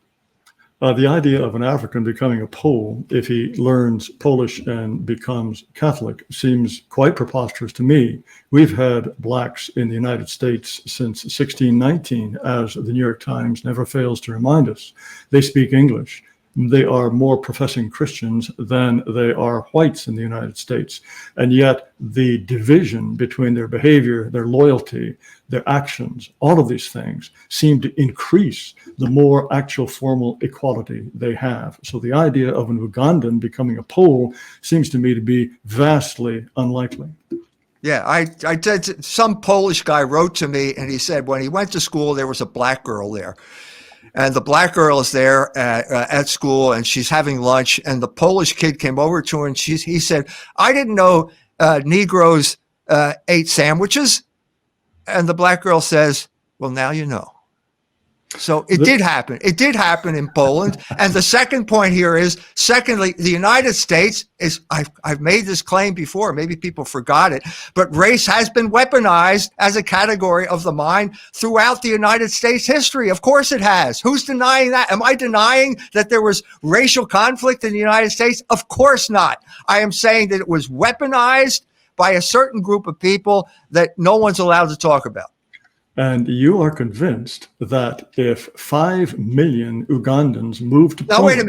Now, wait a minute. You're changing the terms of the argument. I'm not. No, wait a minute. I am going to say there, I know what weaponized migration is because I lived through it in my lifetime. Right. In North, I grew up in an Irish neighborhood. There were no such thing as white neighborhoods in Philadelphia. They were ethnic neighborhoods. I grew up in an Irish neighborhood, and in 1954, the blacks crossed Lehigh Avenue and everyone left. I've talked about this in my book, Slaughter of Cities. I called it what it was. It was ethnic cleansing. It was the use of black people as proxy warriors to destroy Catholic neighborhoods. So don't say that I haven't talked about it. Well, Dr. Jones, let Mr. Taylor answer the question.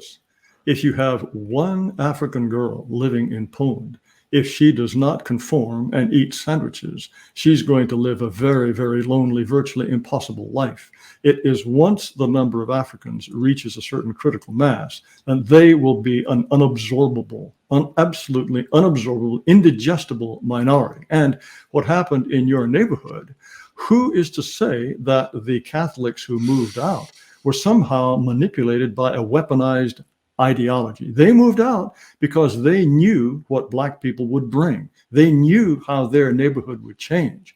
It's not as though somebody reached into their mind and said, look, those people don't are they not the least bit different from you? But you better bugger off because we Jews are telling you to bugger off. No, they reacted to reality. I'd say that the black people were weaponized, not the white people. The black people were weaponized by groups like the Ford Foundation and by Jewish groups as well. Wait, okay. Now the point I'm trying to make here is, of course, there's a difference between one person and a horde of people. Now we've got two groups of people here in France. We have Muslims and we have blacks. Okay. They're both alien groups, and they both, in large numbers, will destroy or can destroy the culture. They can clog assimilation because there are simply too many of them. Exactly the same thing happened in the Roman Empire. You can have a couple Goths crossing the Danube. Okay, we'll send them to Syria. They'll learn Latin. Everything's fine.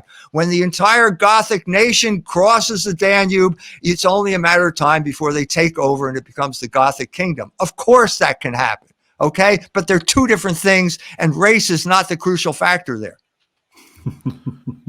It seems to me race is the obvious factor, but we will have to disagree on that. Yes, let's move on to some of the questions here. Here's one listener, Joao, who has sent many questions. I don't think we have time to read all of them, but I want to thank you for sending so many super chats. Very generous. Let's just start with a couple of them. This is obviously directed to Dr. Jones. He is making a claim that priests pushed Spaniards to race mix in South America and thus created a mestizo population. Do you have any any comments on that, Dr. Jones? Preposterous that they can push people to do that type of thing. What you have in the Catholic colonization is you have interracial marriage. That's absolutely true. You have the mestizo culture in Mexico, and more importantly, you have the the culture in Quebecois culture, which the Indians intermarried with the Catholics. Let me give you a statement from the state of Michigan. Okay, you go to Fort Michilimackinac. Okay, and there is a history of New France, and it basically starts off with the priest, and he's standing there, and he's marrying the voyageur, the guy who paddled the canoe, and an Indian maiden. Okay, that's the culture. There was no artificial race barrier in Catholic cultures. It didn't exist, and so there was racial mixing because their common identity was Catholic. Okay, at this point, next slide, the English win the war, and they take over the fort. And now they bring a Jew with them, and the Jew is in charge of the store, and the Jew starts cheating the Indians. The Indians are outside playing. They kick a ball over. They ask to come in, and they come in, and they slaughter everyone in the fort, and they redeclare that they are loyal to the King of France and not the King of England. This was the difference between Protestant colonization of the Americas and the Catholic colonization of Americas. There was a definite difference. Okay, when the English got handed Nova Scotia, they came and they told the people they wouldn't speak French, they wouldn't speak Micmac. They told them in English that they had to become Presbyterians. The people said, "No, we're already Christians." So they said when they didn't go along with them, they deported them to Louisiana.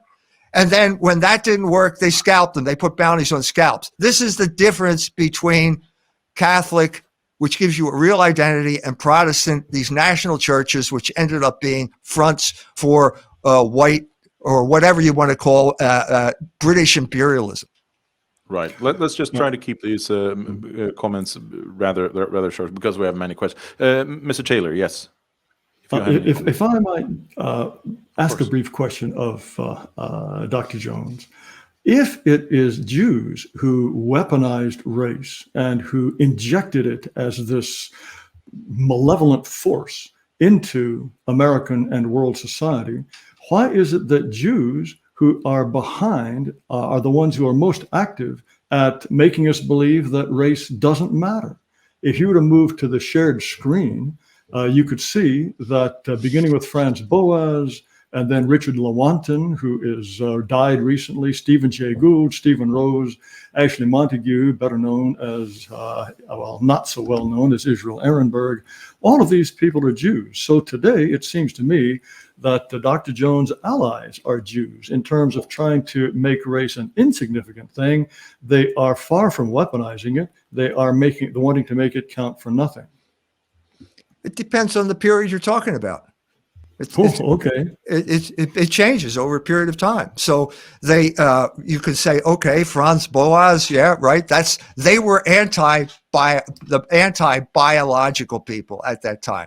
With Margaret Mead, she was his protege. It was all environment, okay, and that was against the biological people, okay. And so they used environmentalism as a way of weaponizing race. It's very simple.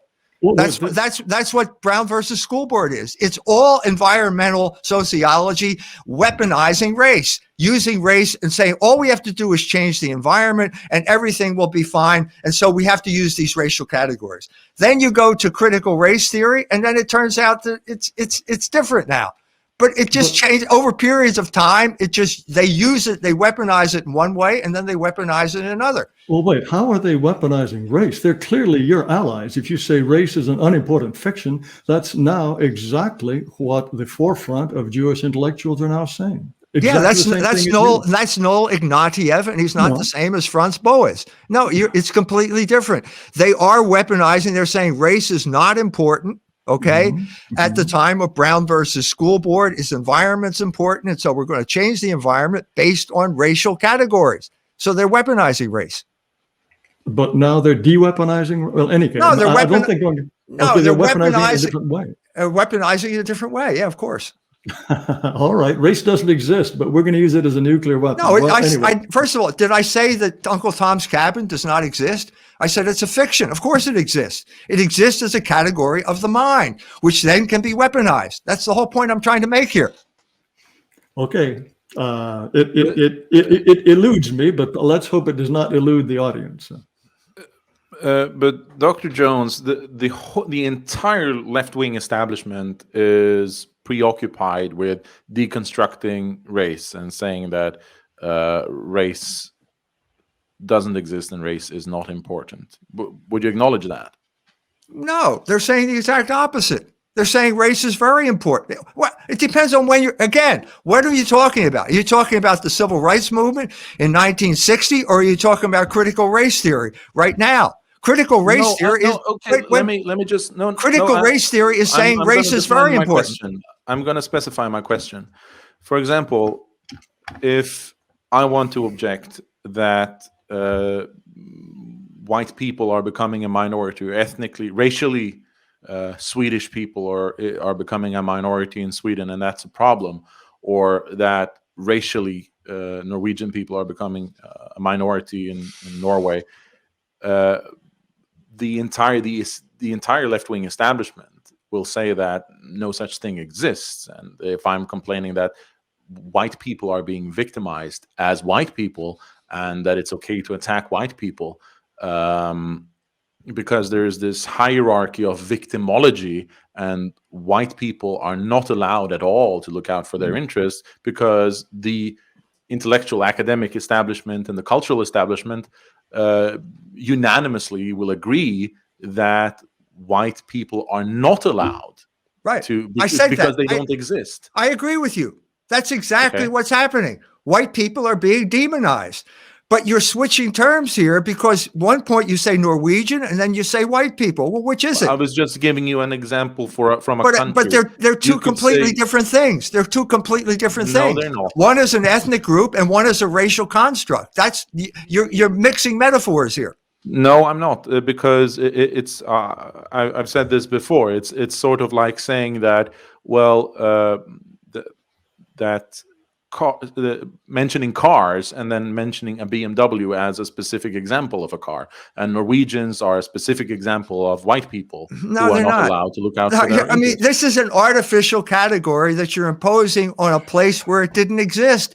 If you go before, it didn't exist in England, which is probably the main white group of white people in the world because of their colonization of the rest of the world. It didn't exist. I made that quote. The word white people didn't exist until Middleton used it in a play in 1609 or wherever it was. It didn't exist before that. All right. Let's move on. Another question from the same viewer, Joao, who sends $3 and he sent several questions. We don't have time for all of them, but he says that Western civilization started way before Christianity took hold. Ancient Greece and Rome existed and had a prominent culture for hundreds of years, for centuries before Christianity. What would you say to that? If Christianity has created the culture that, or is responsible for the culture that we have, what would you say to that claim? I said it's responsible for European culture. Okay. Obviously, there were two strains that came together. It was Hebrew scripture and Greek philosophy. And these two things came together at the time of Jesus Christ when St. John wrote his gospel in Greek. And he said, in the beginning, there was Logos. This was a crucial turning point in human history. And from that point on, either you got with the program of Logos or the train of advancement of history left the station without you. That's what I'm talking about. Yeah, but would you agree that from a cultural point of view that ancient pre-Christian Greece what was at a higher cultural level than more recently Christianized African countries, for example? Greece was unique in all of human history. It was, they call it the Greek But it was miracle. pre-Christian. Of course it was. Of course it was. And God was preparing the human race for the acceptance of Jesus Christ. And one of the crucial factors in the development of Christianity was the Greek language, because the Greek language was the vehicle of Greek philosophy. So with Christianity, you had the Hebrews had history without philosophy. The Greeks had philosophy without history, and Christianity combined them. And that was an outburst of creativity that the world has never seen in Europe. Right. So, and we'll just take one final question here from this viewer. He says, and I assume to Dr. Jones again, would you prefer to live in a non-white Christian society or a non-Christian white society? That is, or European descended. I live in a non-Christian white society, whether I like it or not. Yes, but which would you prefer? What difference? So what I prefer, I am in existence. I live in if you had a culture of people who were practicing Christians, it's obviously a culture that is better than a group of people who have abandoned Christianity. The issue here is morality, and morality is based on religion. It's not, a religion is what protects morality. It's morality is practical reason. Obviously, I want to live in a moral culture, and I'm saying that the color of your skin doesn't really matter much one way or the other if it's a moral culture. Right. All right. Then we'll go to Gaddy's Maximus, sends $20. He says, for E. Michael Jones, if white identity is imposed upon us by the social engineers, as you claim, and identifying as white is a losing strategy because of the current moral framework, isn't this just playing by the enemy's rules? Isn't conceding to their moral framework that white equals racism, isn't conceding to their moral framework worse than accepting white as an identity? So do you understand the question? Yeah. Are you saying that I'm saying that white, if you identify as white, you're saying that you lack identity. And I'm saying that white is a category that has been weaponized. And if you identify, I said this with the example of St. Louis. Okay, there's a battle there, a cultural battle over should we take the statue down or not. The main weapon in that battle that Umar Lee imposed was identity theft. He's going to impose the category of white supremacist on that group of people because he knows if they accept that category, they will lose. If he can impose it on them, they will lose. I backed off. I said a defensible category in this battle is Catholic. Now, whether you like that or not, that is a reality. You may not like it, but if you're going to be realistic, you have to understand that. Otherwise, you're going to end up like Charlottesville. You'll end up like that. Charge the machine gun, wave your spear. Right. Do you have any comment, Jared, or shall we move on? Oh, yes, I do. I think that until whites are prepared to say, yes, we like Columbus, not because we're Catholics, not because we're Italians, but because he was a white man who brought Western civilization to the American continent. Until we are prepared to say that, we will always continue to lose those battles. I think it's absolutely preposterous to say that Columbus was white. But anyway, I know that's the way you feel. Was he a Negro? Was he a Chinaman? What was he? Columbus? Yeah. I think he was an Italian. He may have been a Jew, but I think he was an Italian. There's an article in the New York Times about when did Italians become white? Because I remember when they weren't white. I grew up in neighborhoods that were Italian neighborhoods. One thing you never saw in Philadelphia, you had Germantown, you had, all these towns. There was no white neighborhood. There was no white town. It was always some type of European ethnic group. There was never a white town. There was a Jew town in Chicago. They didn't like that. They've changed it. There's a Chinatown, but there was never a white town. There are now. Everywhere you look. All right, let's move on then. And I do want to say that at some point we were over 5,500 viewers live, which is very impressive. So a lot of people are watching this and enjoying this. All right, so let's move on. Okay, Neon Noir sends 10 Great British Pound. Love all three and what you do. Well, this seems to be some sort of... we'll just skip that question. This is some sort of rumor. Adam Green recently called... I'm not really sure about what this is. Okay, Sunshine Kid sends $3. Have either one of the participants read any of the others' works? And if so, what did they think of them? So have you read each other's works, books, or articles? And how do both of the guests foresee the future of Christianity in the white world, that is Europe and the US?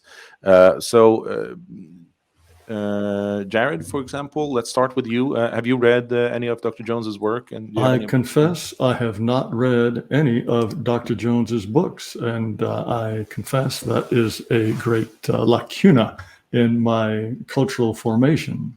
As for the future of Christianity and the West, I think it's not insignificant to point out that in the Philippines, there are 1.7 million Catholic baptisms every year. That's more than France, Spain, Italy, and Poland combined.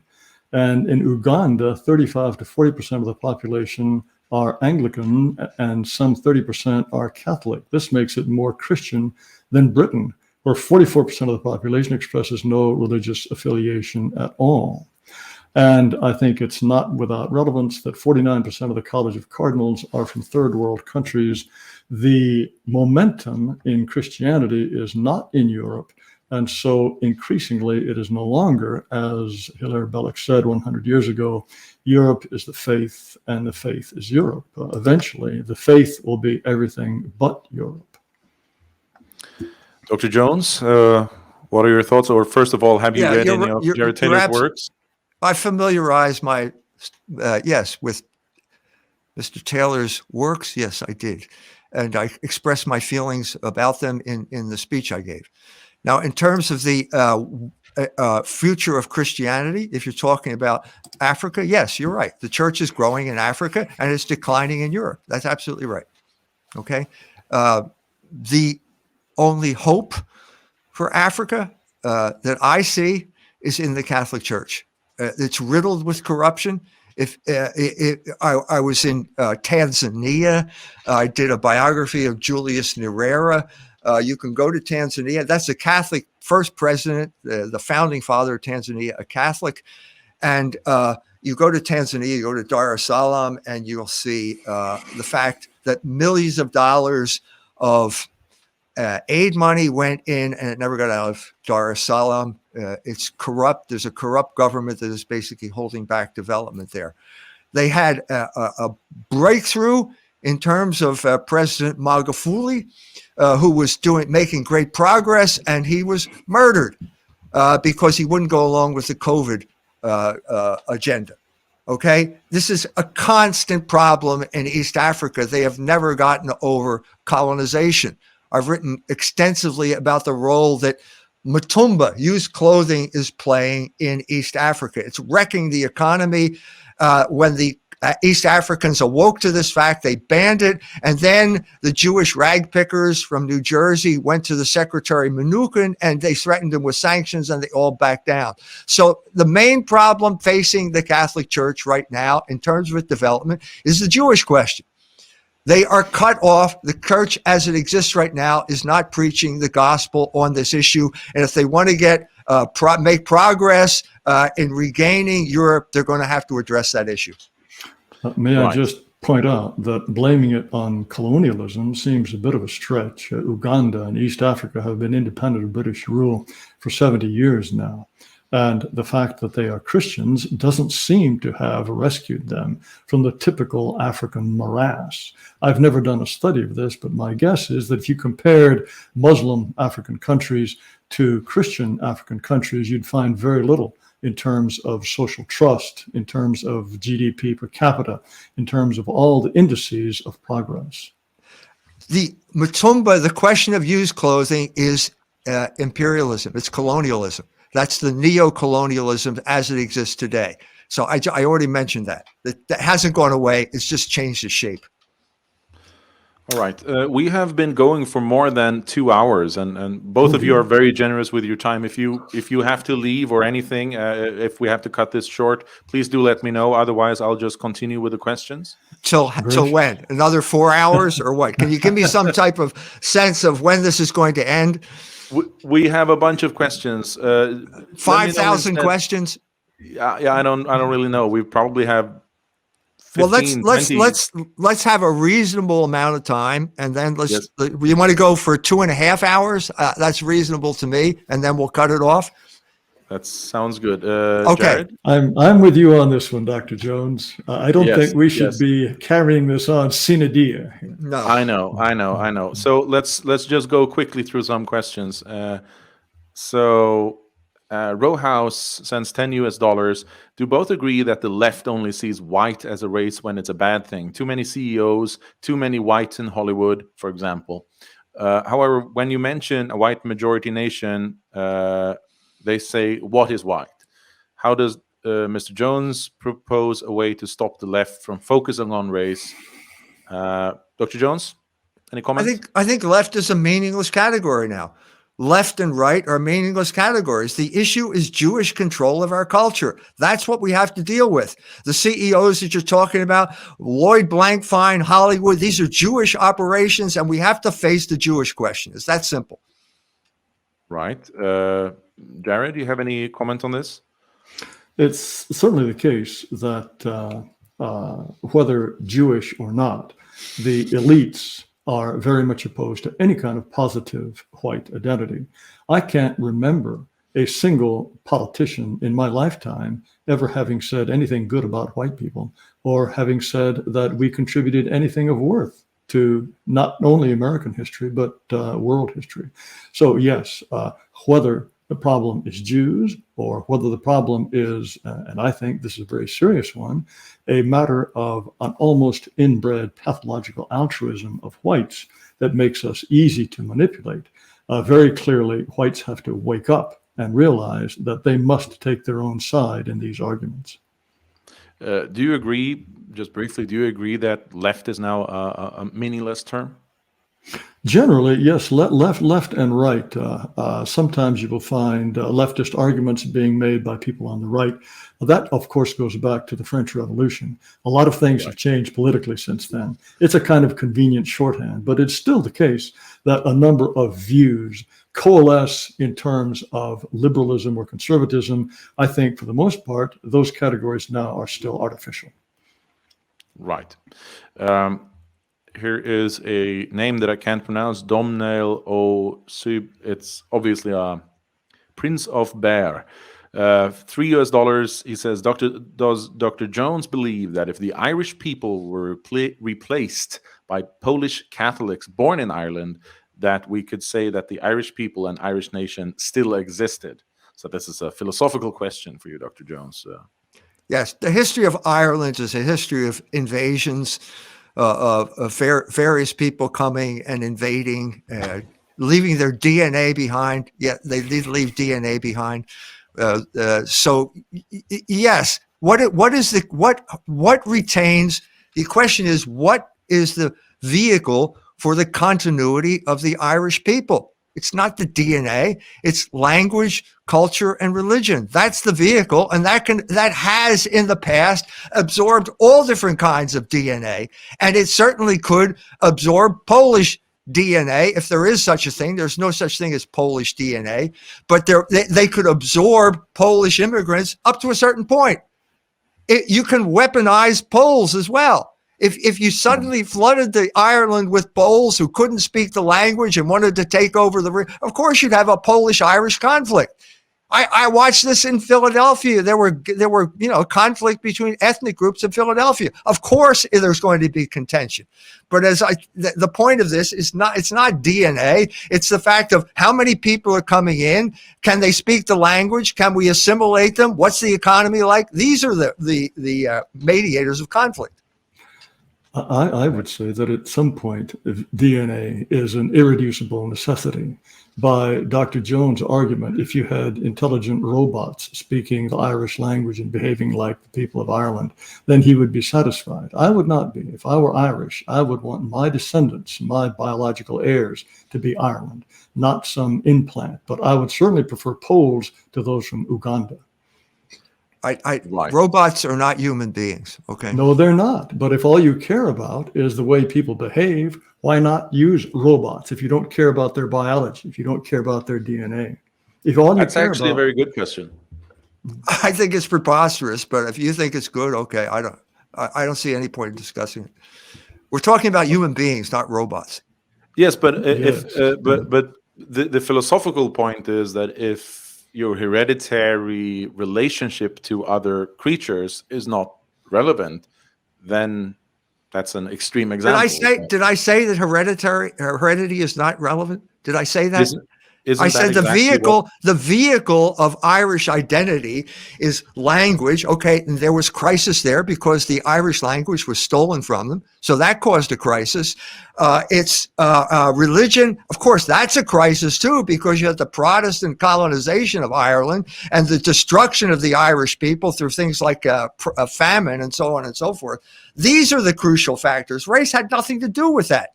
That Ireland could absorb It could have absorbed Norwegian DNA, all of those Vikings that were Frodi's ancestors who went to Iceland, okay, and stole Irish women and dragged them up there because the Irish had nothing else to offer.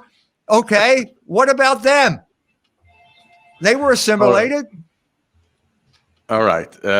We'll move on to the next question because we're pressed for time. Archie sends $25. He says, "This is my theater ticket. This is better than Netflix." And I agree. This has been a very entertaining and fun debate. So the next question is again from Joao. He sends $3. He says, Dr. Jones' story about the whites being attacked but the Catholics not being attacked proves that this war on the West is not anti-Christianity, but anti-white. They hate you because you're European. So, Dr. Jones, doesn't your example of if you say that you're Catholic, not that you're white, and that saves you, does that not show that this is not a war on Christianity, but a war on white people? No, it's a war where you impose your categories of the mind on your opponent. So the people who were praying, they're praying the rosary at the statue, they're Catholics. You could not win that battle because Catholics have rights. So what you had to do, what Omar Lee had to do was say that these were white people or actually white supremacists as a way of stealing their identity and then conquering them. That's what I'm saying. And I'm saying until white people have recognized rights and are prepared to defend them, then we will go extinct. All right. Then let's move on to the next question because we have many. $10 from JP. He says, Mr. Jones, you once said that there would be no difference between Europe and Africa if not for Christianity. Do you still take this position? If so, how do you explain the civilization created by the Greeks? How about Japan's society? How about Japanese society? Do you have any comment on Japan, Dr. Jones? Yeah, it was here I'm stepping on Jared's territory because he grew up in Japan. That's probably why he doesn't understand American cities. But yeah, of course, these people had high culture. Of course they did. And the whole progress of logos through human history is basically taking that term logos and going to a place like China, for example. They went to St. Francis Xavier went to India. I saw his uncorrupt body in Goa, and there were Hindu and Muslim women there praying in front of this body. He looked at India, he threw up his hands, he said, this is hopeless, no one's ever going to change India, and he left and went to Japan, where he found a much higher culture and was in the middle of talking to them about the universe with astrolabes and telescopes, and then he wanted to go to China because he realized this was a satellite of Chinese culture. He never made it. He died on an island outside of China, but Matteo Ricci did. Matteo Ricci not only went to China, another missionary, actually learned Chinese, which is the crucial issue here. Do you speak Chinese or not?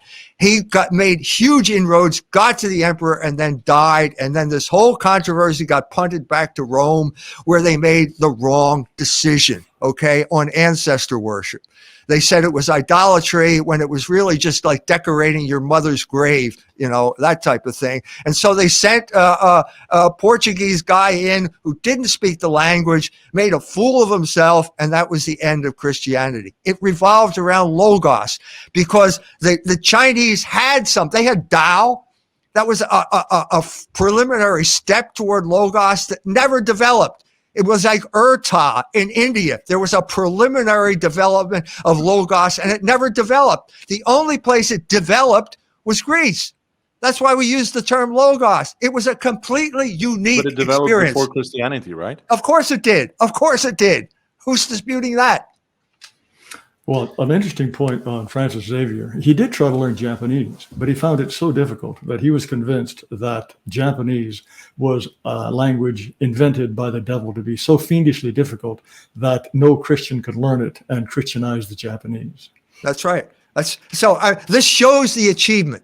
This shows the great achievement of these people, that they could actually go, like Matteo Ricci could go to China and learn Chinese. It's incredible that the Jesuits could go into the jungles of Paraguay and learn Guarani and then write a Guarani dictionary and a Guarani grammar. It's incredible. Learning Micmac in Canada. This is an enormous achievement, and it shows the centrality of language, not DNA, language. All those people seem to be able to learn English too, but be that as it may. Okay, so let's move on to another question here. And I think this is also directed to Dr. Jones from Row House, sends in $10. He says, the easiest example is sports. Why do blacks dominate sports like basketball, football, track and field, and whites dominate hockey, swimming, weightlifting? If not biological differences, why? It is never a 50-50. Each and every sport is dominated by one or the other. Yes. Do you have any comment on that? Yes. Sports is basically, it's biological. You have a certain, it's certainly for American blacks who survived the passage in those horrible ships, there was a selection process. Only the fit survived there. And then they developed, they had natural characteristics that developed over there. So, but even if you get to, let's say, Jared mentioned the East Africans. If you go to Kenya, it turns out that there's a certain group, it's an area called Eldoret, and it turns out that Eldoret is over 3,000 meters high, which means they grow up walking, running to school with 75% of the oxygen that the rest of us have. So that explains long distance running. I am perfectly willing to concede sport as some type of basically biological phenomenon. You inherit a certain set of lungs and heart and so on and so forth, certain biological characteristics. That's what sports is. Why not the brain though? Why not the brain and temperament, things like that? Why you do inherit the brain? I am not denying that you inherit a brain. It's DNA that creates your brain, but it doesn't create your mind. We're dealing with materialism here. I know, but let me just finish the question. That if there's a selection process for other physical aspects, then your brain and your other mental characteristics would be go through the same selection process. Little bit of sleight of hand here. Your brain is a muscle that functions on electrochemical impulses. Your mental capacities are the mind. The mind and the brain are not the same thing. You need a brain to have a mind. Okay, but the brain does not determine the mind unless you get drunk or you put a bullet through your head. All right. I think we'll just leave that aside and move on. This is the longest 20 minutes I've ever been through in my life, Frody. I thought you said 2.5 hours. We were already half. All right. Go ahead. You're keeping the clock. All right. I'm keeping the clock. I'm enjoying myself so much here. I'm enjoying myself, but I know. We can cut it short there, and I can read through the rest of the questions if you two gentlemen are so inclined. Okay, let me just see here. If I have to agree with Jared on this thing. Because if I leave by myself, all you're going to do is talk about me. So no, we will both. We will both leave. Yes, together. Of course. Yeah, we have to leave at the same time. Of course. Okay? Of course. So, shall we take one more question and then that's it? Fine with me. So long as it's a good question. Oh, so long as okay. Let me just find the best question. In the meantime, let me ask you, Dr. Jones, if I were to read one of your books, which is it that you would recommend? I understand you've written a great many. The Jewish Revolutionary Spirit. It will change your life, Jared. Change my life. Gracious. All right. What if I don't want matter of my fact, life wait to a minute. Yes. I will send you a copy gratis. Okay. Oh my goodness. Just to show you what goodwill you have created here tonight. That's very generous. Send me your email address. Send me your street address. I will send you a copy gratis. All right. Very good. I'll warn you. Well, okay. I've read the MacDonald trilogy, by the way. I found that very enlightening and interesting. But if your book will change my life, I will brace myself and prepare to have my life changed. Yes. All right. Yep. Okay. I'm still looking through the questions here. There are many of them. Yes. Give us a good one. Yes, I'll try to find a good one here.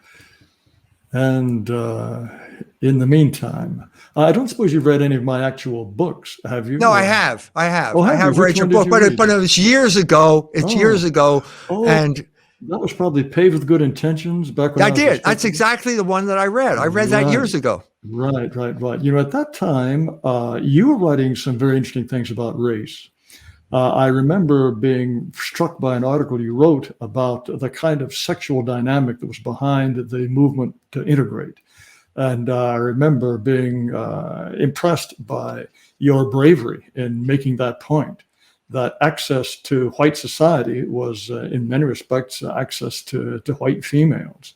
There are very few people who were willing to put that in print in those days, and very few people willing to say that today. Yeah, well, one of the classic, the guy who did that to a great degree was Norman Mailer, his book, The White Negro, in which he talked about, exactly what you're talking about. But Norman Mailer is Jewish, and that's the part of the Jewish weaponization of race that found a kind of mature expression in my book, The Jewish Revolutionary Spirit. So yeah, it did lead up to that. It did lead up to that. All right. So here's a question. Let's go with this one. This is Finn. He sends €5. He says, question for E. Michael Jones. I think this is a good question for both speakers.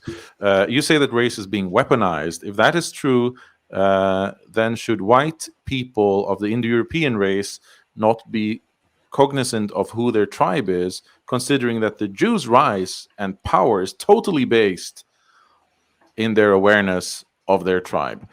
So how would you respond to this, Dr. Jones, that the Jews' rise to prominence and their power in society seems to be entirely based in their awareness of or their tribal identity, Right. and their racial in-group preference? Right. White is not a tribe. It's very simple. It's not a tribe. Tribe is synonymous with ethnos, and ethnos is not a tribe. Ethnos is a tribe, but it's not racial. It's language-based. Right. Well, I believe that to the extent that other people see us as whites, they don't distinguish between Presbyterians or Catholics. They don't distinguish between rich whites and poor whites. They see us as whites.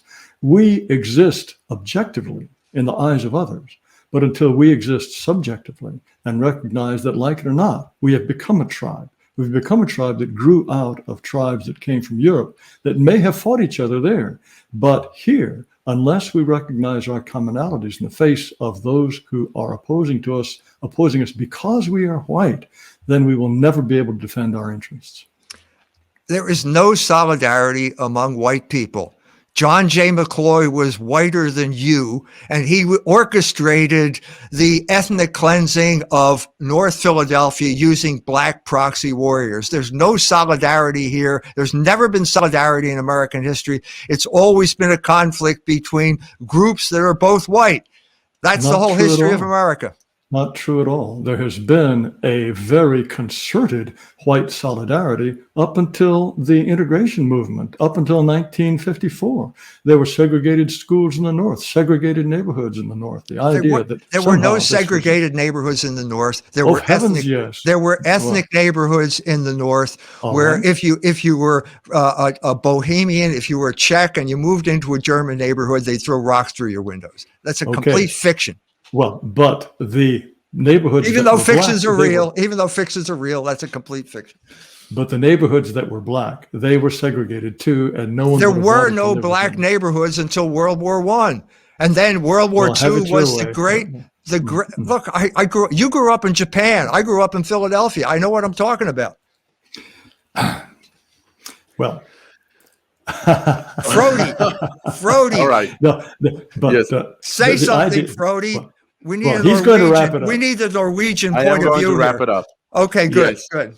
Well, I think everyone has been enjoying this. And like I said, we've had a very impressive count of viewers. We've had over 5,000 viewers, 5,500 viewers, I think, at some point at the highest point. And we've gotten a lot of questions. Unfortunately, we don't have enough time for all of them. I'm definitely going to stay on and read the rest of the questions. But I have to thank both speakers for doing this and for being so generous with their time. Jared, I know that you have a Ameren conference coming up. Do you want to say something about that before we say goodbye? All right. It will be November 11th through 13th, as I recall, the second weekend in November at Montgomeryville State Park near Nashville, Tennessee. And this will be one that takes place despite COVID, we hope.